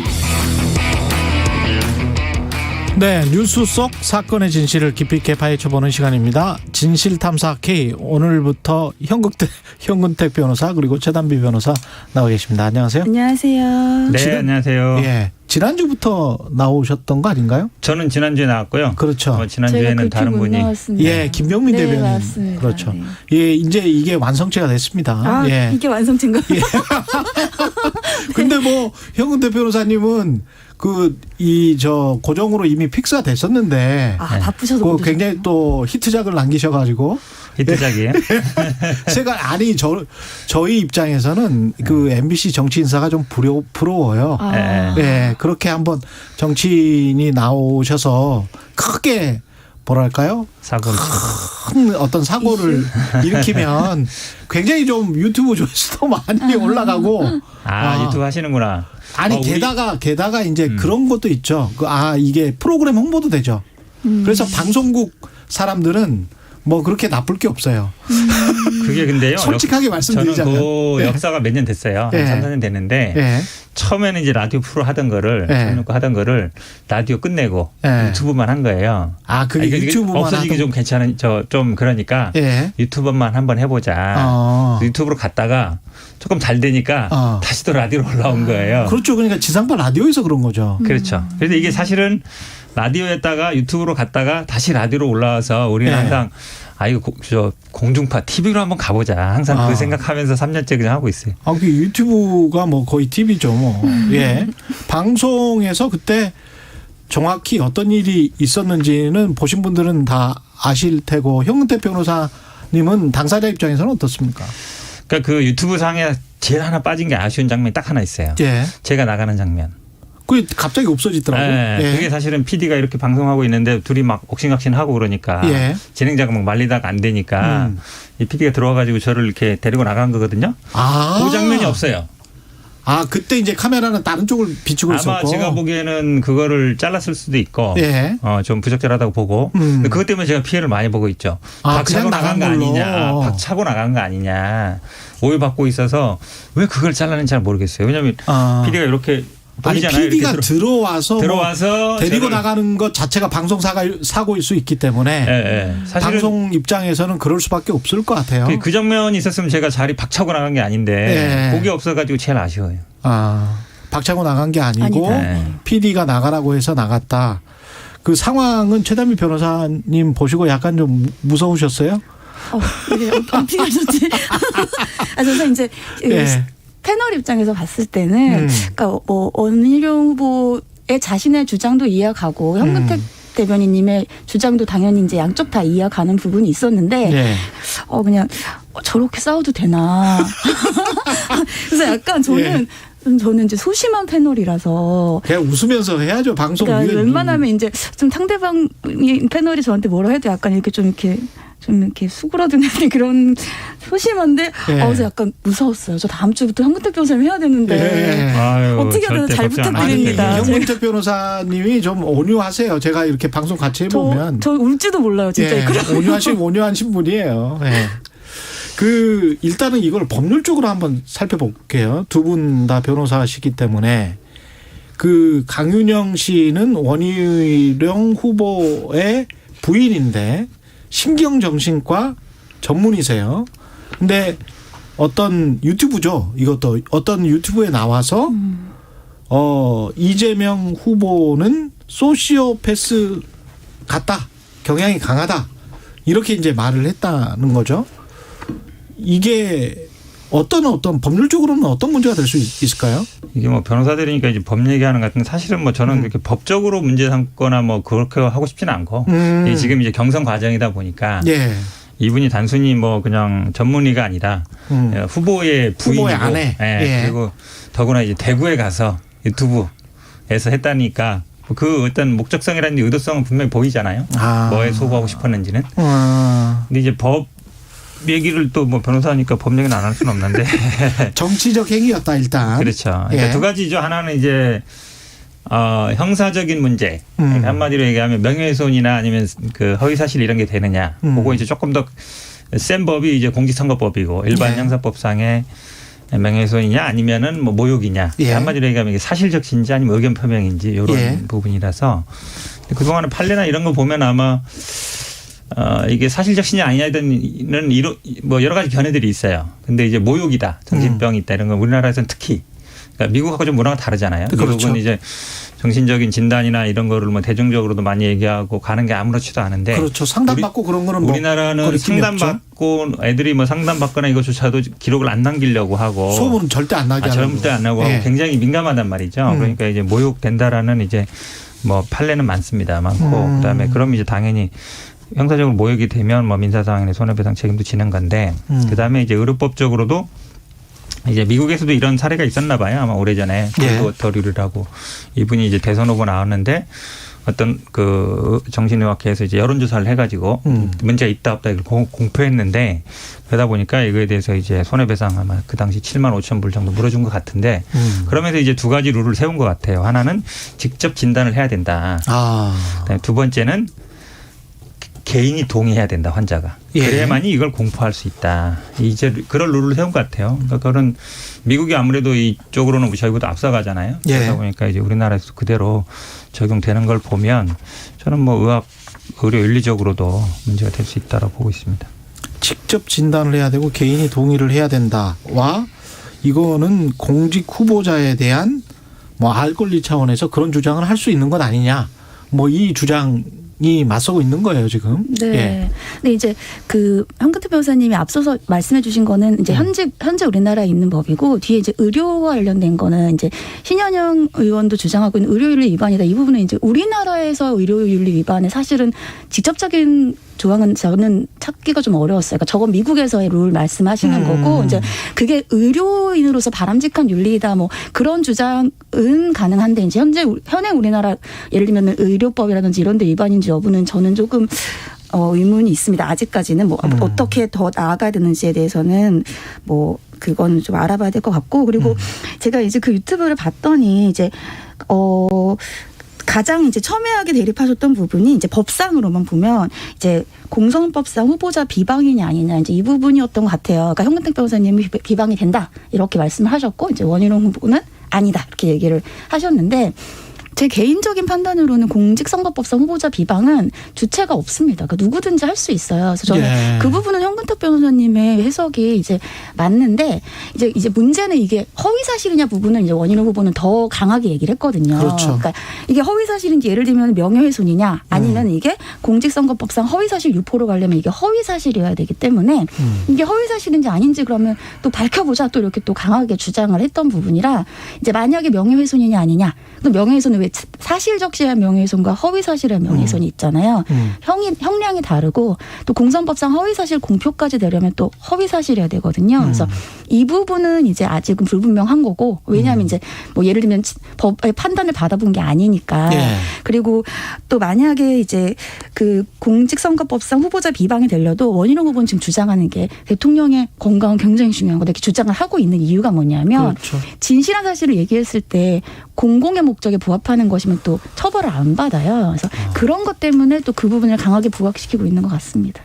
원희룡 후보가 화가 탁 났던 그 포인트가 사실은 징계죠. 제가 이렇게 쭉 보고 있으니까 그 영상을 허위 사실은 대선 후보만 가능하다라고 이야기를 했다가 형은택 변호사가 그거는 아니다. 모든 사람도 나도 허위 사실 유포죄로 걸릴 수 있다. 그거는 이제 법적으로는 사실은 어지간한 사람들은 다 아는 거잖아요. 그러니까 조문상으로는 형근택 변호사님 맞습니다. 누구든지 그렇죠. 할 수 있어요. 그렇죠. 누구든지 지금 걸릴 수는 있는 거죠. 그래서 이제 그 부분과 관련해 그 부분 때 팩트가 틀린 것 때문에 무슨 격분한 건지는 모르겠습니다만 하여간 좀 지나치게 그 부분 이후부터 화를 내시더라고 보니까. 그러니까 이제 법적인 조치 얘기 나왔을 때부터 화를 내셨는데 그러니까 뭐 바로 그렇게 들어간 게 아니고요. 그 장면 보시면 알겠지만 저희들 근데 가기 전에 미리 얘기를 하잖아요. 오늘 대충 이런 얘기 하자. 그래서 대충 저희도 SNS에 올렸고 유튜브도 사전에 이렇게 보면 어차피 부인이 뜨거운 이시니까 이거 질문을 어떻게 할 거냐. 대충 저희끼리 얘기했거든요. 그럼 사회자가 유튜브 댓글 읽어주면서 한번 물어보자. 해서 이제 물어봤는데 뭐가 문제냐 이런 식으로 나온 거고 그리고 또 옆에 있던 김모 변호사님 또 물어봤어요. 윤리적으로 조금 그렇지 않냐 이랬더니 그래도 뭐 아니 그게 뭐 문제냐 지금 말씀하신 것처럼 뭐 검증해봐야 되고 뭐 이런 식으로 얘기해서 그 다음에 이제 저 차례가 온 거죠. 그러니까 이제 저는 이제 법적으로 얘기한 건데 말씀처럼 이제 아마 법 얘기하면서 좀 객해진 것 같은데. 법 이야기보다는 사실은 진짜 정치적인 이야기들이었네요. 정치적인 이야기죠. 이게 왜냐하면 이분이 단순히 뭐 정신과 전문의가 아니고 지금 경선이 치열하잖아요. 사회로 통과했고 또 전국을 다니고 있어요. 뭐 거기만 간 게 아니고 전국 다니면서 또 유튜브도 나가고 방송도 나가서 한 얘기 때문에 저는 이건 정치 행위라고 봐요. 기본적으로. 그리고 또 지금 원희룡 후보가 그날 반응하는 것도 보면 그러니까 저는 그냥 나갔거든요. 나가서 혼자 좀 있다가 또 막 그 앞에 빈자리에 대고 막 화를 내시더라고. 그래서 아니 그건 좀 심하다. 제가 있는 자리도 아니고 없는 자리에다가 막 이렇게 나중에 봤습니다. 저는 얘기를 하는 것도 그렇고 이거에 대해서 솔직히 저는 그냥 뭐 사과하면 좋겠지만 사과 아니어도 그래도 유감 표명 정도 좀 과했다. 왜냐하면 우리나라에서는 소시오패스, 뭐 사이코 이런 얘기들이 굉장히 민감한 얘기예요. 앞으로 친구 사이나 아니면 아는 사람끼리도 만약에 그런 얘기 쓰면 당장 싸움이 납니다. 정치인 아니어도. 그건 충분히 국민들이 이해하실 거예요. 왜 그런지. 그래서 그렇게 본다 그러면 그냥 유감 표명하면 넘어갈 일인데 왜 이걸 이렇게 끝까지 뭐 사과할 일도 아니고 왜 내가 뭐 사과해야 되냐. 그리고 뭐 근거가 뭐냐 했더니 뭐 부인의 말을 믿는다. 그러니까 검증해봐야 된다 이거잖아요. 부인이 얘기하고 남편이 검증해봐야 된다. 그건 자기가 얘기하고 자기가 검증하자는 말이랑 같은 말이에요. 한마디로 얘기하면. 참 저는 지금도 좀 이해할 수 없습니다. 그 최단비 변호사님은 정치적으로 봤을 때는 이게 그 검증해야 될 영역이다. 어떻게 보세요? 그러니까 이게 일단 법상으로 떠나서 이제 정치적으로 얘기를 하시면 이제 원희룡 후보께서는 이 배우자가 정신과 전문이기 때문에 그때 유튜브 내에서 했던 것은 전문의로서의 의견 표명이고 이제 의견 표명이면 뭐 명예훼손 같은 경우에는 사실의 적시가 아니라 의견을 표명하는 거면은 주장이니까 무죄가 무죄거든요. 그러니까 그렇죠. 죄가 되지 않거든요. 그러니까 그렇게 주장을 하시는데 사실 정치적으로 보면은 형근택 변호사님처럼 생각을 하실 수가 있죠. 왜냐하면 정신과 전문의라기보다는 그 후보자의 배우자. 후보자의 배우자로서 더 사람들이 인식할 수가 있는 것이고 지금 한창 경선 이제 야당은 경선 중이고 이제 여당은 막 경선이 끝나고 후보자가 됐잖아요. 그렇죠. 그런 상황에서는 아무래도 이제 뭐 선거에 영향을 미칠 목적으로 보일 수 있는 여지가 있죠. 그리고 뭐 전문의의 소견이 필요했다면 예를 들면 정말 제3의 전문의를 또 모셨을 수도 있으니까 그런 부분들을 봤을 때는 이제 당연히 여당 입장에서는 이게 선거에 영향을 개입을 하려는 목적으로 보인다 이렇게 생각할 수 있는 부분이라고 생각합니다. 청취자 여러분이 그 허위 사실과 주장 그다음에 공직선거법 이 차이를 잘 모르실 것 같아요. 간단히 설명드리면요. 결국은 명예훼손이냐 아니냐는 사실 적시인데 사실이라는 건 객관적으로 입증이 가능한 경우. 그렇죠. 그러니까 뭔가 우리가 예를 들어서 뭐 결혼을 했다. 전과가 있다. 어느 대학을 나왔다. 이런 거는 이제 객관적인 서류로 증명이 가능하잖아요. 증명이 안 되는 거는 의견이라고 보시면 돼요. 근데 요거는 이제 소시오패스다. 요거는 사실은 진단명은 아니에요. 그러니까 의학적으로 입증이 되는 건 아니에요. 사회적으로 그렇게 평가를 하는 거지. 그러니까 이 부분이 조금 애매한 부분이고 그래서 우리가 그 전에 이제 뭐 형사 판례도 보면 뭐 정신치료, 정신병이다, 정신 뭐 이렇게 했을 때는 그게 또 정확한 진단명이 아닌 경우에는 그래서 모욕으로 가는 겁니다. 모욕이라는 건 욕이거든요. 그렇죠. 어떤 놈, 어떤 새끼 이러는 경우. 예. 이제 그렇게 가는 거라서 어쨌든 그다음에 이제 명예훼손 사실적시냐 허위냐가 조금 더 공직선거에서는 엄격해요. 처벌이 더 중요해요. 판단 기준은 같은데. 예. 그래서 사실적시인 경우에는 이제 뭐 후보자 비방이 되는 것이고 허위인 경우는 허위사실 유포가 돼서 근데 일반 명예훼손보다는 공직선거법이 무겁고 공직선거 똑같이 사실적시보다는 허위사실이 더 무겁고 그렇게 판단하시면 될 것 같습니다. 참 근데 사실과 주장을 가려낼 수 있느냐 법철학적으로도 좀 계속 논란이었지 않습니까 이거는? 저는 아직도 헛갈려요. 뭐가 사실이고 뭐가 주장인지. 그러니까 이제 말씀하신 것처럼 이제 사실이냐 의견 표명이냐에 따라서 이제 명예훼손이냐 아니냐 아니면 뭐 허위사실 공표냐 아니냐 이제 사실과 관련된 거니까 갈리고 이제 그 기준 중에 하나가 현 변호사님 말씀하신 것처럼 그 사실이 나중에 어떤 증거로 입증될 수 있느냐 아니면 자신의 견해를 표명하는 것이냐 이제 이런 것이고요. 그게 왜냐하면 명예훼손과 언론 표현의 자유가 충돌하는 부분이기 때문에 그렇거든요. 또 자신의 의견을 아예 말을 못하면 가장 우리 헌법에서 중요한 표현의 자유를 제한하는 것이기 때문에 근데 의견이라고 하더라도 그게 의견을 가장해서 사실상 이제 다른 사람을 예를 들면 명예를 훼손하거나 모욕하려는 사실도 또 사실이라고 보는 판례들도 있어요. 그러니까는 의견이냐 사실이냐는 사실 구분하기 굉장히 어렵습니다. 한 변호사님도 이제 아시지만 그래서 판례도 기준이 굉장히 애매해요. 뭐라고 써 있냐면 뭐 그 당시에 말을 했던 여러 취지라든지 말이 오갔던 정황이라든지 이러한 것들을 다 토대로 하겠다. 그러니까 똑같은 말을 하더라도 이게 사실이 될 수도 있고 사실은 의견이 될 수도 있는 거예요. 그래서 여러 가지 이제 정황을 봐야겠죠. 그러니까 그때 이제 유튜브를 했을 때 어떠한 뭐 여러 가지 정황이라든지 뭐 현 변호사님 말씀하신 것처럼 왜 이제 이러한 얘기들이 나왔고 이러한 것들을 이제 봐야 될 것 같습니다. 이게 객관적으로 입증이 돼도 어려운 게 예를 들어서 저 사람이 어떤 전과가 있다. 뭐 예를 들어 음주운전 전과가 있다 그랬는데 있다라고 얘기 안 하고 있다는 의혹이 있다. 있다라는 그러네요. 말이 있다. 예. 있다라는 뭐 소문이 있다. 이러면 있다라는 언론 보도가 있다. 그러면 사실은 그건 또 확실하게 음주운전 전과가 있다라고 얘기한 건 아니거든요. 그렇죠. 그런 경우에는 조금 더 또 빠져나갈 여지가 있어요. 그러면서 사실은 어떤 특정 정치인의 그렇죠. 이미지만 훼손시키려는 목적으로 슬쩍 악용할 수도 있겠네. 근데 이게 이제 그 유튜브, 그러니까 그 원희룡 후보의 유튜브를 보시면 그 또 원희룡 후보의 배우자가 바로 자신의 의견으로 뭐 그런 뭐 병적인 소견이 있다 이렇게 말한 게 아니에요. 그러니까 이제 이 앵커가 이러이러한 의심이 있지 않습니까? 이렇게 물었더니 유도를 했구나, 또. 내 생각에는 그런 것보다는 이러이러이러한 점을 근거로 했을 때에는 이쪽 병명이 맞는 것 같다. 이렇게 또 답변을 해요. 어차피 병이 있다. 그러니까 이제 그러니까 어떻게 또 보면은 처음부터 모욕을 하려는 의도가 아니라 견해를 물어봤으니까 본인의 뭐 정신과적인 소견을 얘기했다 또 이렇게 볼 수도 있거든요. 그러니까 그게 굉장히 애매한 거예요. 그러니까 저도 애매하다고 생각이 들어요. 근데 이제 거기서 저는 좀 중요하게 본 게 뭐냐면 이렇게 말씀하면서 그런 얘기를 했어요. 사실 동갑은 아니에요. 동갑은 아닌데 동갑인데 동갑이라고 얘기하면서 둘 다 가난하게 자랐다. 근데 한 사람은 굉장히 어쨌든 뭐 약간 행복한 집안에 자랐고 한 집안은 굉장히 뭐 문제가 있는 집안에 자라서 어릴 때 경험이 결국은 그런 성향을 낳은 것이다. 라고 얘기했거든요. 저는 오히려 그 부분이 더 마음에 걸렸어요. 왜 그러냐면 그 이재명 후보의 부모님을 판단을 해버린 거네요. 그렇죠. 그러면. 가정을 판단해버리거든요. 그러니까 지금 이재명 후보와 관련된 뭐 형수 문제나 이런 것들은 그 가정의 그 나중에 형제들 간의 문제지 가정의 문제는 아닌데 마치 이제 원희룡 후보도 뭐 그렇게 풍요로운 집안은 아니에요. 어떻게 되는지 모르겠지만 이재명 후보를 마치 집안 자체가 어릴 때 문제가 있어서 그런 형격이 형성된 것이다. 라고 얘기한 게 제가 보기에는 오히려 더 심하지 않는가 문제 있다라고 생각하고 있습니다. 알겠습니다. 예, 오늘 말씀 감사하고요. 지금까지 진실탐사K 현근택 변호사 최단비 변호사였습니다. 고맙습니다. 감사합니다. 네, 고맙습니다. KBS 1라디오 최경영의 최강시사 듣고 계신 지금 시각 8시 48분입니다. 네, 화요일 출근길입니다. 도로 위가 평소보다 혼잡한데요. 앞차와의 여유 공간은 충분하게 두시는 게 좋겠습니다. 먼저 경부고속도로입니다. 서울 방향으로 북천안부터 밀리기 시작했고요.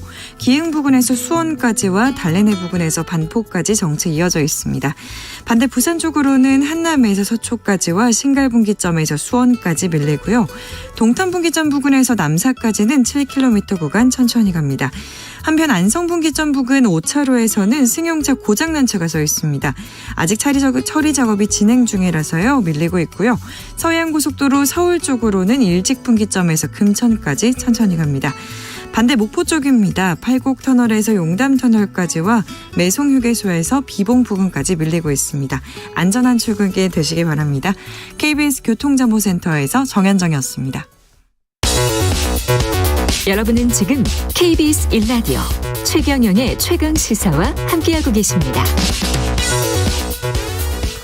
네, 백신 접종률 높아지면서 2차 접종률 70% 넘었고요. 우리나라 여행사들도 업무를 재개하고 있습니다. 우리나라 사람들이 많이 방문하는 동남아 곳곳에서도 백신 접종자 대상으로 무격리 입국이 허용된다고 합니다. 방콕 현지에 나가 있는 KBS 김원장 특파원 연결돼 있습니다. 안녕하세요. 안녕하세요. 예, 방콕 현지에서 자가격리는 아니고 특파원 활동 열심히 하고 있죠. 예. 자가격리했던 데가 1년 지났습니다. 그때 15일 자가격리했었는데 지금 자가격리 7일로 줄었고요. 이제 다음 달부터 태국이 이제 한국 등 46개 나라에 격리가 없어지는 입국이 가능해집니다. 이 동남아 국가들, 유럽 국가들과 마찬가지로 특히 이제 관광 산업이 굉장히 큰데 타격이 심했겠습니다. 그동안에. 그렇습니다. 태국만 해도 GDP가 15%, 캄보디아도 한 17%, 베트남도 10%가 넘고요. 우리나라가 관광산업이 한 3% 되더군요. 찾아보니까. 그러니까 특히 관광산업은 대면 서비스잖아요. 대부분. 사람이 사람 만나면 안 되는 상황에서 가장 큰 타격을 입었죠. 네. 그러면 태국 주요 관광지 분위기는 이제 좀 장사 좀 되겠구나 하면서 좀 들썩들썩합니까? 어떻습니까? 그렇습니다. 네. 지난주에 파타야에서 방송 때문에 다녀왔는데 호텔 다시 부랴부랴 문 열고 있고요. 한 10여 개 나라 문 열려나 했는데 정부가 46개 나라를 지난주 금요일 날 11월 1일부터 46개 나라는 태국에 격리 없이 들어옵니다. 이렇게 선언을 하니까 최 앵커 설명처럼 들썩들썩합니다 지금. 그동안에 내국인 관광으로 버티고 있었는데 그 정부가 내국인들 여행 가면 30% 호텔비 대신 내주고 이런 정책 하지만 이제 이런 걸로 버틸 수가 없었던 거죠. 네. 보라이 총리가 다시 코로나가 심해져서 문을 다시 닫을 수도 있겠지만 우리 그렇게 갈 수 없다. 왜냐하면 그러면 이제 내수가 너무 영향을 더 이상 못 버티고 그래서 우리 정부가 다 책임져 줄 수도 없으니까 이러면서 이제 이번에 대폭 문을 열게 된 배경을 설명했습니다. 윤필선 님이 전에 두 분이 동기라고 하시면서 웃으셨던 모습이 기억납니다. 이렇게 말씀하셨는데요. 김원장 기자님, 미얀마 기사와 동남아 쪽 기사 잘 보고 있습니다. 건강하세요. 이렇게 말씀하시고 제가 감사합니다. 모두에 김원장 기자랑 워낙 친하기 때문에 약간 장난으로 말한 거예요. 잘 아시죠? 네네네. 청취자분들도 그렇게 이해를 해 주셨으면 고맙겠습니다. 김원장 기자 열심히 일하고 있습니다. 이 PCR 검사 가서 우리 같은 경우는 PCR 검사만 받고 가령 파타야를 간다. 그러면 가고 그다음에 한국으로 와서는 따로 격리 안 해도 되죠. 어떻게 됩니까, 절차가? 그렇습니다. 그러니까 해외여행이 자유여행이 되려면 자신의 나라와 여행 가려는 나라 모두 격리가 풀려야 되는데 이제 태국이 풀린다는 뜻입니다. 지금 인도네시아 발리도 지난 14일 날 한국 등 19개 나라에 풀렸고 하나 둘씩 지금 풀려가고 있습니다. 그다음에 베트남도 한국 분들 많이 찾죠. 다낭, 호이안, 치앙마이, 하롱베이 이 다 호치민 빼고는 올해 안에 개방한다 이렇게 선언해버렸습니다. 그런데 이제 들어올 때 아마 음성검사서 아직 나라마다 다른데요. 음성검사서를 제출 요구하고 있고 태국 같은 경우에는 들어와서 또 검사해서 음성 판정 나올 때까지 하룻밤 숙소에서 머물러야 합니다. 그러니까 이게 사실 한 3박 4일, 4박 5일 관광 오는 경우인데 하루를 그걸로 날아가 버리니까 이 부분은 굉장한 규제라고 할 수 있고 또 보험도 여기서 혹시라도 코로나에 감염될 수 있으니까 치료받을 수 있는 보험 가입해야 되는데 이것도 한 5만 바트 달러까지니까는 한 2, 30만 원 정도. 보험 보장 금액이요. 그런데 이것도 한 2, 30만 원 들고 아직 여러 가지 규제가 좀 남아 있습니다. 그러네요. 근데 이제 이런 불편을 감수하면서까지 꼭 여행을 가야 되겠다는 사람들도 꽤 있을 것 같아요. 워낙 고파서 사람들이. 그럼요. 그동안에 그냥 비행기 타고 기내식 먹고 두세 시간 돌아오는 상품도 싱가포르나 그랬죠. 팔렸잖아요. 예. 그 정도로 여행 수요가 지금 1년 7개월, 8개월 묶여 있으니까 뜨겁고. 예. 사이판 같은 경우에 이제 코로나 검사 받고도 닷새 동안 한 숙소에만 머물러야 되는데 그 나라를 지정해 줍니다. 한국은 여기에만 딱 머물러라 한국인들은. 예. 그런데도 지금 연말까지 한국에서 8,000명 완판됐다고 하니까. 8,000명 완판됐다. 예. 네, 사이판은요. 그 마리아나 주정부가 호텔비와 검사 비용 다 내준다고 하더군요. 닷새치를. 그리고 말씀드린 것처럼 지난 금요일에 태국 정부가 46개국 무격리 입국 발표를 했었는데 지난달 초부터 제가 인터넷을 보니까 이미 한국에서는 이거 치앙마이에 골프 치러 오는 상품을 팔고 있더군요. 발표도 하기 전에. 그러니까 그 정도로 여행 수요가 참 뜨거운 것 같습니다. 네. 지금 여기 방콕이나 파타야에 우리 교민 상당수가 관광업에 종사하시는데 그분들도 지금 뭐 아주 기대에 들떠 계시고 이제 다 그동안 닫았던 문 열고 계십니다. 네. 관광지에서 거주하고 그다음에 장사하시는 분들 같은 경우에 백신 접종률은 어느 정도 되나요? 관광지는 아주 높고요. 태국 푸켓은 지난 7월부터 샌드박스로 이렇게 이제 무격리 입국을 이미 허용하고 있는데 거기는 70%, 80% 가까이 2차 접종 마친 다음에 문을 열었고요. 여기 방콕도 70% 가까이 됩니다. 물론 태국 전체로 보면 2차 접종 마친 게 40%밖에 되지 않고, 또 이 동남아 국가들은 시노백, 시노팜, 중국산 백신을 한 절반 정도 맞아서 예방률이 다소 떨어지긴 하는데 특히 베트남은 아주 낮습니다. 베트남은 지금 백신 접종 완료율이 20% 겨우 넘었는데 그런데도 불구하고 문을 열려고 저렇게 하는 거 보면 얼마나 힘든가, 얼마나 경쟁적으로 동남아 국가들이 지금 관광지를 개방하고 있는가 이런 부분이 있고요. 그래도 한 가지 여행 산업 측면에선 중국이 아직 묶여 있습니다. 말씀드린 것처럼 중국 사람들을 받겠다고 태국도 이제 11월 1일부터 무격리입니다 이렇게 선언을 했지만 중국에 다시 입국하려면 중국 국민들이 3주나 2주 격리를 내야 합니다. 그러니까 이게 해외여행이 지금 불가능하죠. 그런데 해외여행 시장에서 중국인들이 차지하는 비중이 굉장히 높거든요. 그렇죠. 최경영 앵커는 태국에 코로나 전에 중국 사람이 저도 이 통계 보고 깜짝 놀랐는데 중국 사람 몇 명이나 들어올 것 같습니까? 예를 들어 2019년에. 2019년에요? 태국에요. 네. 1,000만? 많다고 하니까. 정확합니다. 1,100만 명이 들어왔습니다. 1,100만 명. 우리 국민이 190만 명이 들어오는데 한 해 태국 전체 관광객이. 그러니까 근데 그 중국 관광객들이 아직 발이 묶여 있기 때문에 사실상 우리 국민들이 지금 우리는 방역 상황이 좋아서 우리 국민들이 갈 수 있는 동남아 관광지가 하나 둘씩 다 열리고 있습니다. 이거는 맞지만 동남아 관광이 정상화되기는 쉽지 않아 보입니다. 빨리. 네. 알겠습니다. 여기까지 듣겠습니다. 지금까지 KBS 김원장 특파원이었습니다. 고맙습니다. 방콕이었습니다. 10월 26일 화요일이었습니다. KBS 1라디오 최경영의 최강시사였습니다. 내일 뵙겠습니다. 고맙습니다.